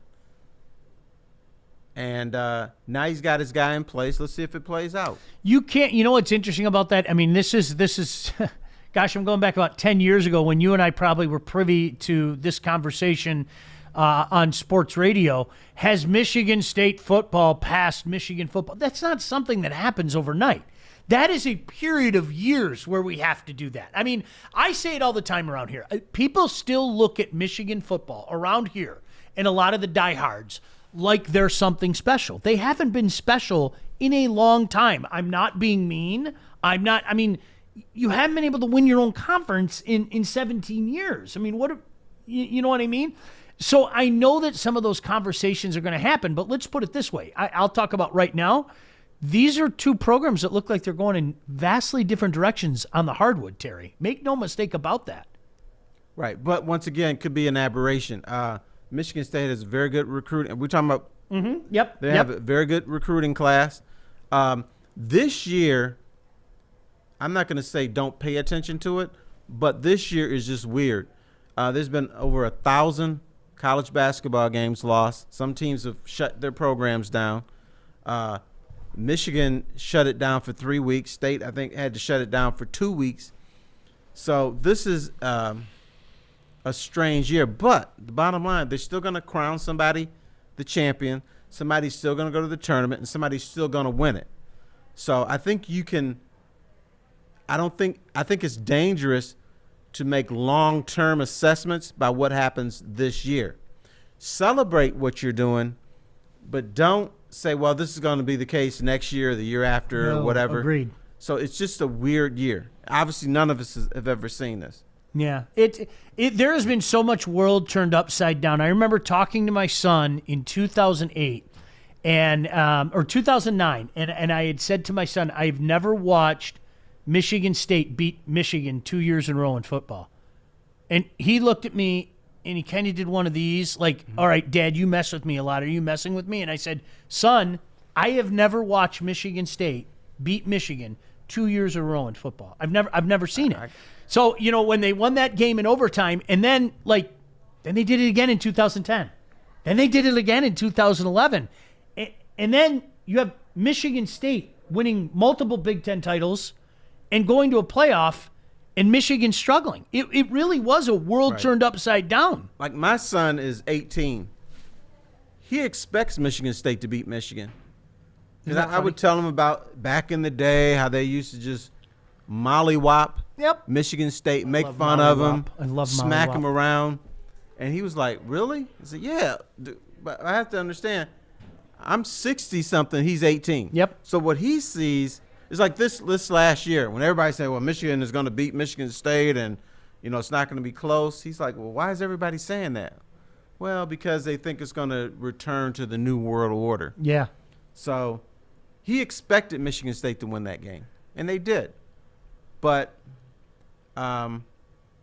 when you're older and you look at the brand, you look at the Block M and say that's power. Yep. And but if you're 17 or 18, you're thinking, okay, what have I seen recently? I've seen State beat them more than they've beaten Michigan. I've seen Ohio State dominate this conference. I've seen Wisconsin do more. I've seen Penn State do more. So I'm putting them in my basket of places I might go. When I covered Michigan for a season or two. If you're a young guy, you thought about going to Michigan or Ohio State. Yep. And if they didn't want you, so okay, I'm going to go to Michigan State or Iowa. Now, when you open up, if you're good enough to play, you're like, okay, I'm going to look at Michigan, Michigan State, Ohio State, Iowa, Wisconsin. You put them all in your basket, and you say, okay, I'm going to pick from one of those. Back in the day, you picked between one of two, unless they didn't want you. Yep. So that's the big difference now. It's amazing, Terry. I'm a firm believer, and again, I think this is a generational thing. There are people out there that think somehow, some way, we're going to go back to those days of the Big Two and Little Eight. It's never. It's gone. It's over. That's an era gone by, based on what you just said. There are, you know, when you're talking about 25 across the board, you know, it's not, oh, Hayden's doing some cute things at Iowa, so maybe I'll go to Iowa. No, that's it's in a bowl. It's all right. You know what? I kind of like what Purdue's done the last. Maybe I'll go over to Purdue. Hey, you know what? I like what Mel Tucker's doing. You know, people thought State was going to fall off the map after Coach Antonio kind of flamed out. I like what he's doing. It wasn't like that when we were younger. Absolutely, positively not. Right. It's been a different world for 20 plus years now. It has, but you know, we need to wake up and realize that sports has changed. I fall into that trap sometimes. I still think it's 1971, and I have to smack myself and say, no, it's not. Things have changed. When you look at Mel Tucker, he's getting guys. He's using the transfer portal. He's losing a lot of guys, but he's getting a lot of guys too. Yep. And he's getting guys that I'm surprised that's going to State, but I have to understand it's not 1971. This is 2021, and so things are just different. Yeah, no doubt about that. Tell Terry, glad to see him again. By the way, nice job on the barbecue, Sean. Watch it all the time. Terry's gonna come over for one of the barbecues. I'm gonna. If I'm not, yes. Hey, I'm gonna be pissed off. No, you. Let's wait till that weather gets nice, my friend. When I saw that show for the first time, I said, this motherfucker better have me on his show. If he's not, we're gonna have problems. I've heard a lot about your ribs, and I want to. You know, don't give up all your secrets. Don't give all of them up. You can keep a couple in your back pocket. Like you were telling me a little bit about a pecan, Rob, that now my mind's wandered. That's been on my mind for about an hour and a half. I'm not going to lie to you, but you got to mix it with the Memphis rub too. It's good. Talking about right. You know what? You don't need no damn sauce. You do them right. No. You don't need no damn sauce. Unless you're a kid, then they always want sauce. That's like ice cream to them. But, you know, people always ask me, what sauce do you put on your ribs? I said, none. None. It's just that flavor just hit you, that smoke. And you know who makes me mad? My wife.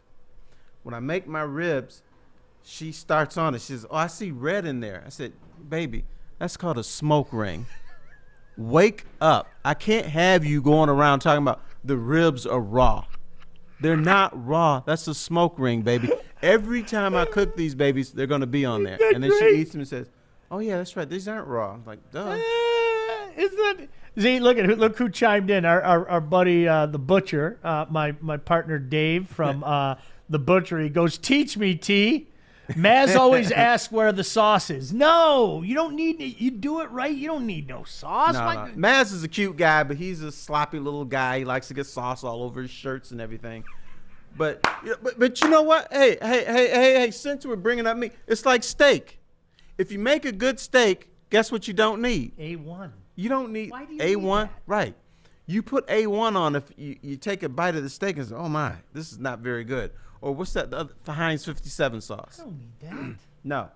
If you messed up the steak, then you put A1 on it. If you did it right, don't need it. Now, you know what? I like a little zip sauce occasionally. Sometimes give me a little zip sauce to add a little more sodium or something like that. But I'm with you. If I'm looking at that beauty at medium rare, and I'm a medium rare guy, if I'm looking at that, I don't want to disrespect that piece of meat.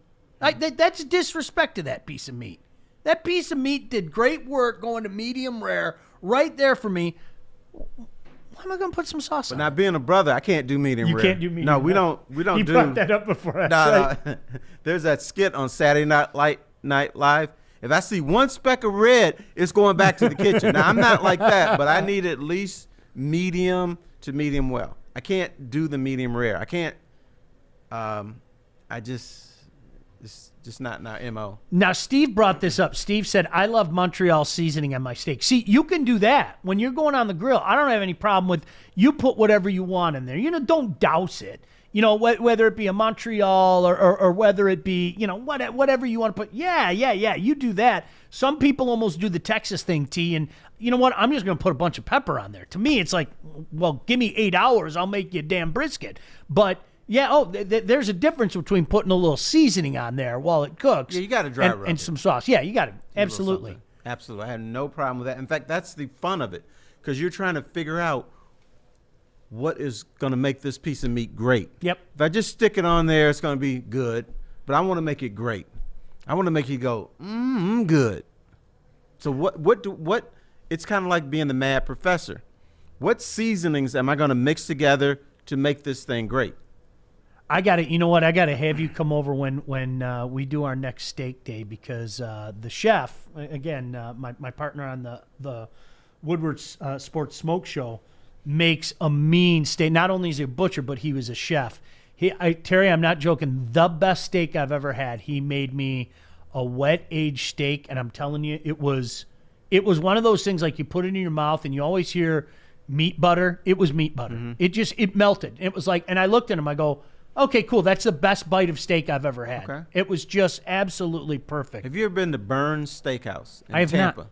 No, I have not. Burns Steakhouse is really delicious. They age their steak like, I don't know, 28, 30 days or something. I don't know how they do it, but when you bite into that steak, it is like butter. Yep. It's like you don't need teeth. Yep. And it's in an old looking house looking thing. And then in fact, after you have your steak and maybe a little drink or something, they take you up to a different room, the dessert room. And that's where you get dessert. You can't eat steak and dessert in the same room.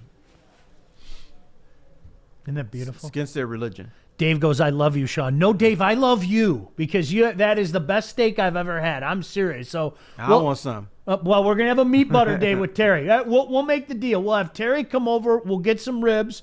He can do his ribs, and then we'll make some meat butter for him. Is that cool? It can't be medium rare though. No, I promise. Okay. Well, Dave, you're gonna have to do that. You're gonna have to hook him up with that. Speaking of food, Terry, you had a great idea. I had my brother in from, of all places, you just mentioned it, Tampa, and he and his 2 children came in this past weekend. So Saturday night I had him over the house, and the one thing that they want every time they come back home, so to speak, is they want Primo's from Livonia Pizza. Okay. That's what they want. And it's funny because you had a great question to ask everybody, and we'll do that when we come back about their pizza, because When I saw you bring this up to me, Terry, I just had this discussion the other day. So I had to get 3 pizzas. Literally, I got 3 pizzas for like 5 people. I believe that because people can't agree on it. Can't agree with it. On it. Yeah. So we all had to make sure we were on the exact same page. Hey, with the average price for an ounce at Michigan recreational dispensaries coming in at $300, why don't you just grow your own?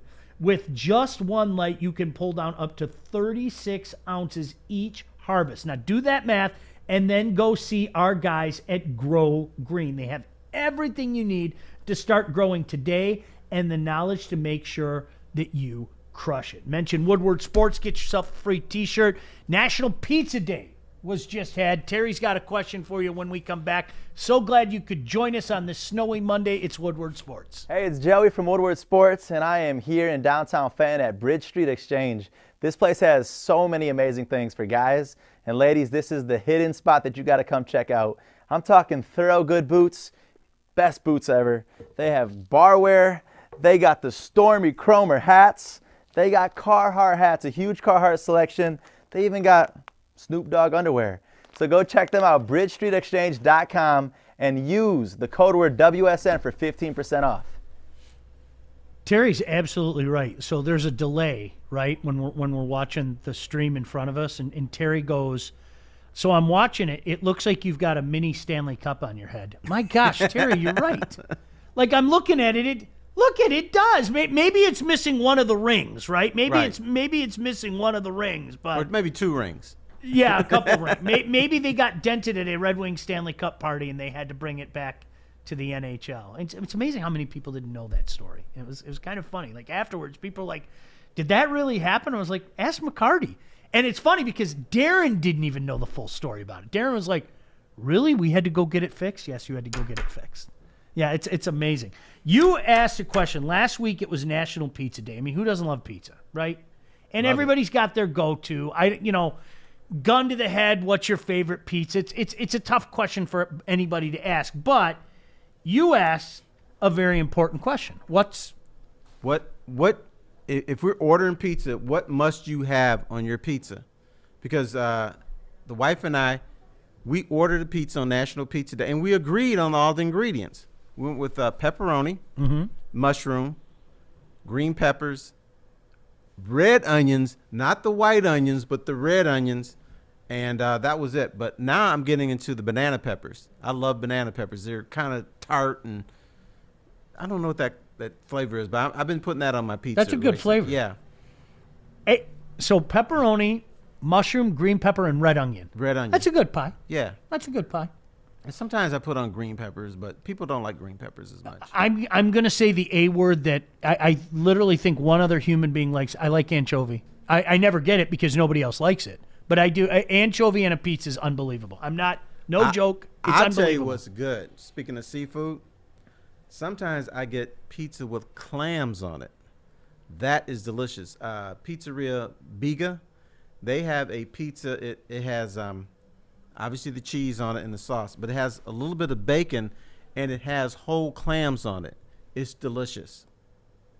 You like clams? I love clams. Yeah. Talk to me. Oh, brother, you'll like this. Let's see. Richard said Jets barbecue pizza. Dave said sausage and onion. I am, if you're asking me what I'm a double pepperoni guy.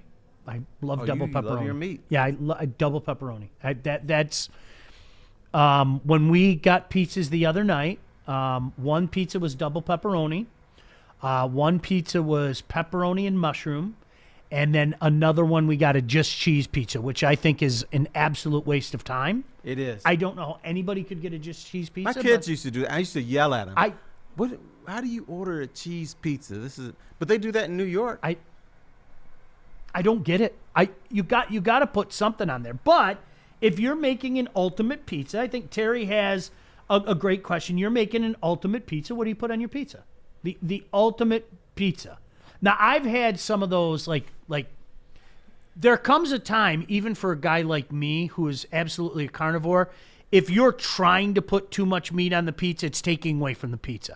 Right. You know, it's like, okay, well, now that I have my appetizer of meat here and all the little pieces of sausage so or you're bacon. not the meat lovers guy. No, it's too much. It is. It's too much. It's when it's falling all over the place. No, double pepperoni, maybe pepperoni and bacon, pepperoni and sausage. But I want a good live sausage. You know what I mean? You know what pizza is good that maybe few people have had? I think the place is called Supino's. Oh, it's great. Downtown. Eastern Market. Eastern Market. Great pizza. It's the dark turkey meat pizza. Ooh. That's really good. Ooh. All right. Okay, I'll try that. You should try that. Sean, who spells his name the right way, sausage, green pepper, and bacon. Lynn said, Terry, try bacon, red onion, and banana peppers. Okay. That's Steve said anchovies and clams are disrespecting pizza. You know, it's one of those things you don't know until you try it. That is true. My mom and I, mom really loves seafood. Maybe twice a year, we used to go to Pizza Populous for their seafood pizza. And it had clams, shrimp, something else. I don't know what it was, but it was delicious.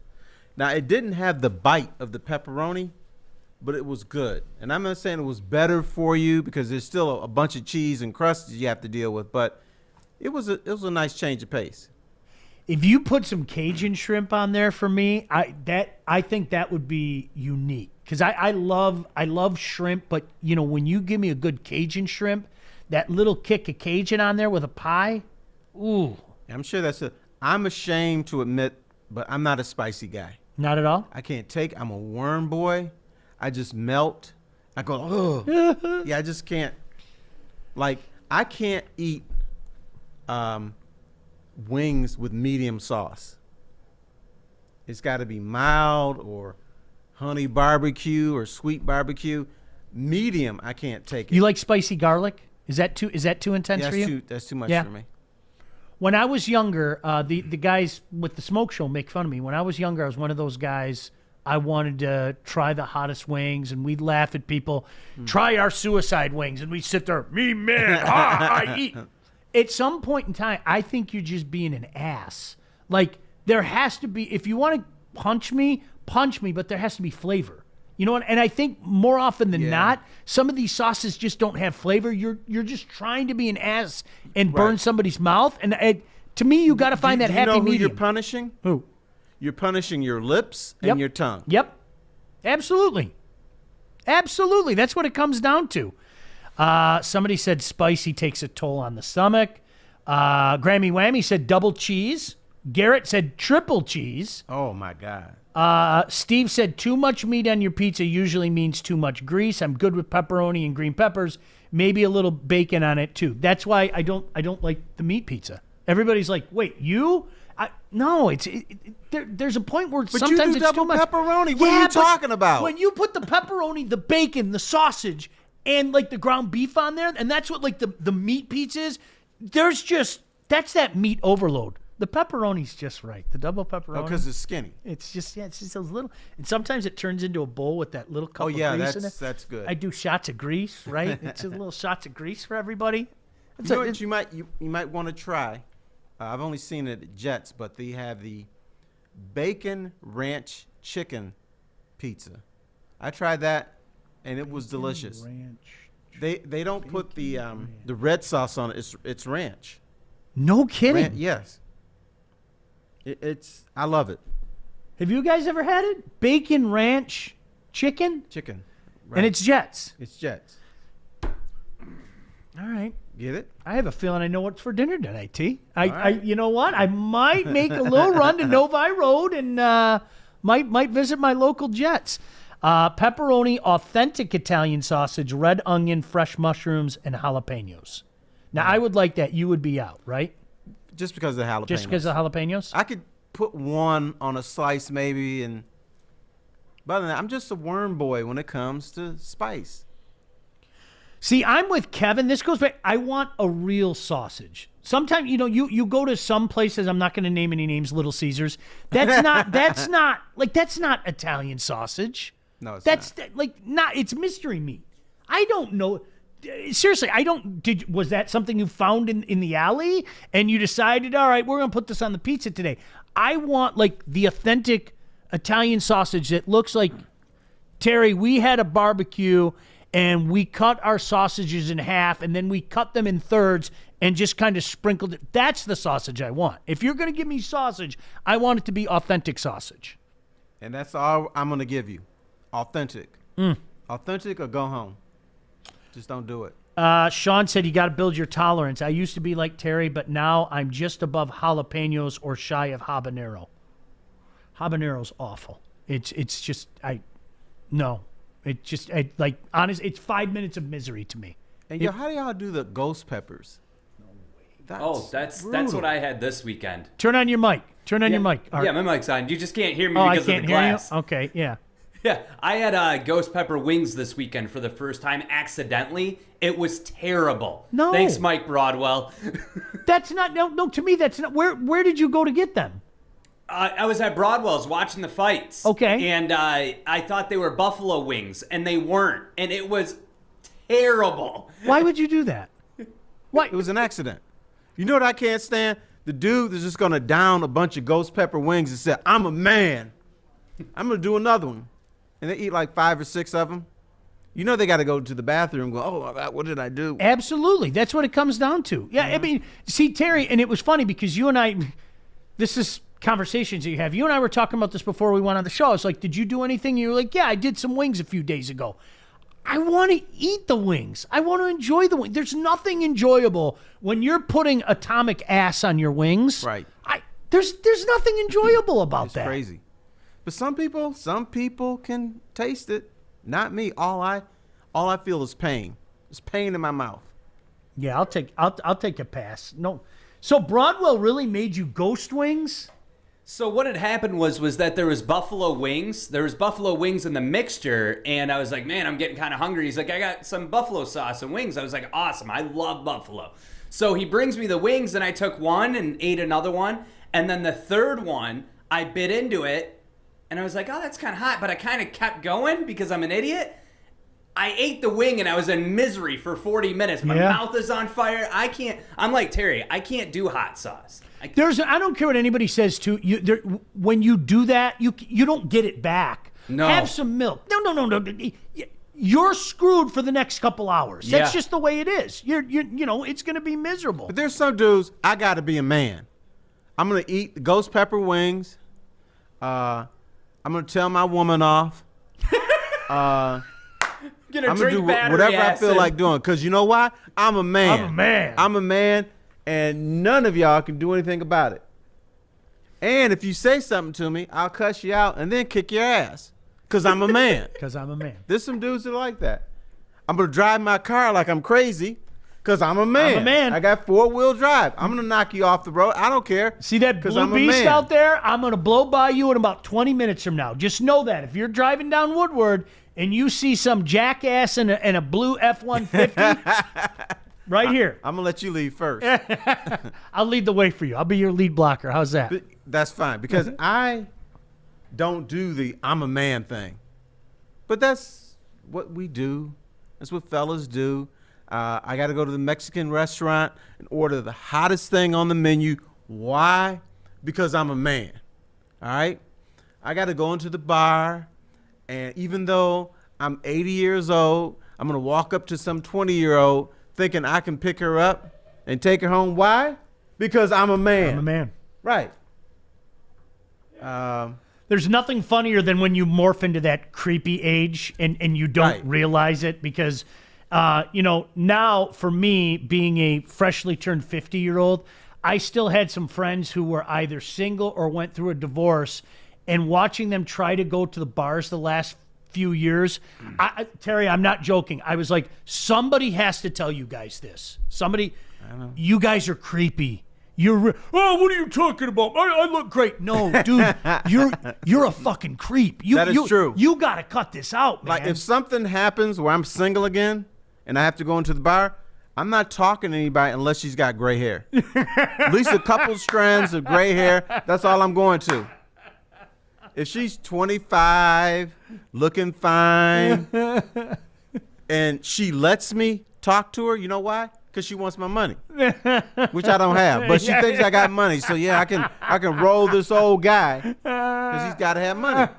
But if I'm a man, I'm like, okay, baby, I know you're 25. I know you want to get with me, so let's kick it. No, I'm not a man. So what's up? Right? You can't, come on, are you kidding me? Those days are so long gone. Give me a break.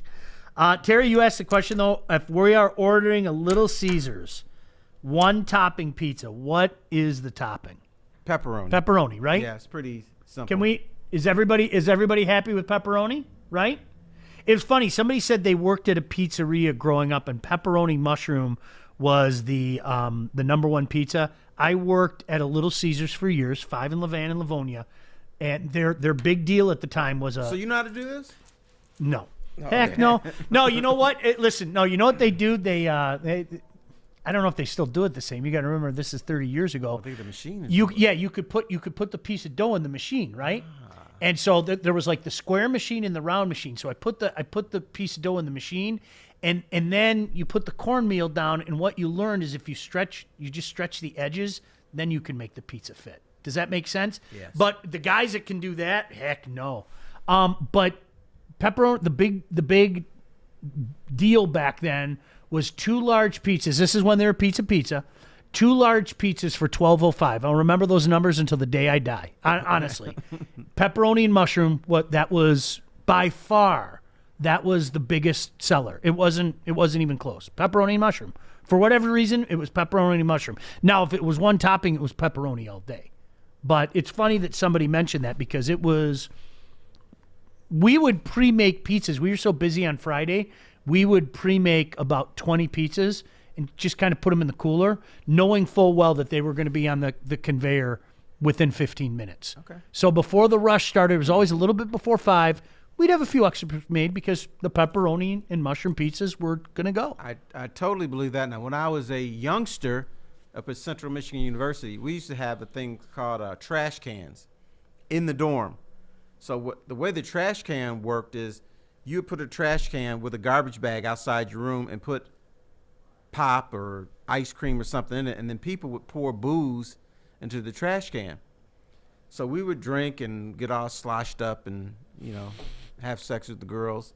But I didn't because I wasn't a man. Yeah. But anyway, we always got Little Caesars pizza. So there would be like 60 of us in the dorm, and they would get like 40 Little Caesars pizza. Most of them were just pepperoni, but the second was pepperoni and mushroom. Yeah. But I tell you what, that's all we got. We either got cheese pizza, pepperoni, and pepperoni mushroom. That's it. No kidding. Yeah, I don't like mushroom in a pizza. I'll eat it, but if you're giving me my druthers, I'd rather go pepperoni, green pepper. I love green pepper on a pizza. Underrated. Okay. Green pepper. Now, are you anti-mushroom? I don't want to say it's anti-mushroom. It's just Yeah. Does that make sense? Yeah. When we I'll were in eat it. Italy, when we were in Italy, I wanted some mushroom in my pizza. You couldn't get it. You had to order funge or something like that. That was mushroom in Italian. Oh, no kidding. Yeah. Is it like the real big mushrooms? I don't know. It's a mushroom, man. Yeah. Whatever it looks like. Yeah. Now, Wojo and I were over there for the Olympics, and we were dying for a pepperoni pizza. Couldn't get it. And so we go to this restaurant, and we see what we thought was pepperoni pizza. So he ordered one for himself, and I ordered one for myself. And then we come back, and there's all these peppers, red peppers, green peppers, yellow peppers. And we're like, where's the pepperoni? She said, oh, no. It's peppers only. And we were so upset. Like, you got to be kidding. I don't want this. I want pepperoni. They're like, they don't have pepperoni. See, you know what? See, now you bring up, I like prosciutto on there. I like, some of the exotic Italian meats. That's a good pie. Most people don't want to be adventurous. Maybe it's because they're men. Going back with your theme. I mean, me not eat prosciutto on my pizza. It's great, Hey, dude, one time I'm in France, and they just sell pizza by the slices. And, I mean, you're not going to get a pepperoni pizza. You're not going to get a mushroom pizza. I got a pizza that I thought I could tolerate. It had tuna fish and egg on it. And not scrambled egg, but the runny egg. I ate it. It was pretty good. No kidding. Yeah. I'll try it. Yeah, well, only when you're in France. Yeah, I'll try it. Don't try it over here. I can try that. Yeah, most people feel that way, but I mean, I wouldn't order anchovy on my. If you guys were coming over, well, nobody else is going to eat anchovy. But you will. Oh, I would in a heartbeat. Yeah, I mean, I've been known a couple times over the past few years to get that pie while I'm watching a game. It's just for me. And all right, can I get pepperoni and anchovy? And my family will look at it and, ew, and they'll do all that. But you're going to try my clam pizza. I will try it. Oh, okay. Absolutely, all I right. will. I will, absolutely. Art, I know we got just a couple minutes left. Something that we're going to do all month long. I still can't believe it's like February 15th, man. Month's half over. But with it being Black History Month, we're going to end the show with videos this year chronicling something different. Art, I know you told me a couple hours ago what the video was today, but you have to remember I'm an old man and my memory isn't what it used to be. So what is the video on today? Yeah, the video's on the Tulsa race riots. Okay. Yeah, horrible. I remember seeing something about that. Yeah, and it's funny because the one thing that I've talked to Joyke about, there are so many things that happen that, like, you never even heard about. That's something I heard about, like, a couple years ago, right? Like, Black history is suppressed in this country. 1,000%. Like, I went to school in Detroit. They didn't teach us. 1,000%. If you don't think Black history is suppressed, there are stories like, maybe you can be educated today, the Tulsa race riots that you just, what? That's a thing? That happened? Yeah, I always feel guilty because I have to learn my Black history from white people. Because they didn't teach us. I'd be like, really? They did that to us? I'd be writing it down. Really? Gosh, that's terrible. Terry, it was great being with you today, man. I'm looking forward to doing this with you Monday. 25 years ago. Yeah, we were supposed to literally, right around this time of year, too, as I remember, 2001. Yeah, we were supposed to hit it literally is 20 years ago, right around this time of year. Happy anniversary. There's a life lesson for you kids out there. Terry and I lived that today, but we'll let you figure it out on your own. Art, always a pleasure. Thank you. I know Joyke will be back tomorrow. Fish, thanks for everything you do. Terry will be back on Thursday. As a matter of fact, you're with the guys in the morning. I'll be in the morning. Thursday. And he always sticks around with us too. It's always great to have allow Terry me. in. I don't want to, Terry, assume stuff. Carte blanche. Carte All right, blanche. cool. There's no doubt about that. In the meantime, listen, be safe. I hate when people tell you what to do, but I'm going to tell you what to do. Be safe out there, including heroes like me flying down the road. We're getting a lot of snow. It's Michigan. Just be safe out there. Hopefully we'll all see you all tomorrow. But Art, in the meantime, let's go to that video. Peace. In the early 1900s, an oil boom in Oklahoma made Tulsa a real estate magnet. Unwelcome in the city's downtown, enterprising black entrepreneurs built up the neighborhood of Greenwood into a booming community. Sadly, the Negro Wall Street, as it was called then, would become the casualty of fraught race relations. In May of 1921, a young black man entered an elevator where a young white woman was the elevator operator. They were in the elevator alone, and someone heard her scream. He was accused of accosting her. The young man was arrested and taken to the courthouse for holding. When black Tulsans in Greenwood heard that a lynch mob of white people was gathering at the courthouse, they headed there to defend the young man. In the middle of a tense standoff, a single gunshot rang out. The residents of Greenwood retreated, but that didn't end the tension. The next day, thousands of white people descended, looting Greenwood's businesses and setting fire to homes. Black residents fought back. The National Guard arrived, imposed martial law, then arrested nearly half of Greenwood's population. This became known as the Tulsa Race Riot, one of the most violent race riots in our nation's history. The young man was released from the courthouse after the riots ended. The charges against him were dropped when the elevator operator failed to appear at court. Shockingly, nearly 80 years would pass before an official report would be commissioned. The report found that more than 1,200 homes had been burned, and it estimated that up to 300 people had been killed, the overwhelming majority black. Recently, a typewritten eyewitness account of the riot, donated to the Smithsonian, described airplanes dropping firebombs from the sky, black people being gunned down in the streets, and it posed the question, is the city in conspiracy with the mob? Those who survived faced homelessness and the daunting task of attempting to rebuild in a city that didn't want Greenwood and all that it symbolized. Slowly, Greenwood's residents recovered, though the Black Wall Street never returned to its glory days, and memories of the violence continue to haunt descendants even to this day. A full century later, some are still searching for the dead.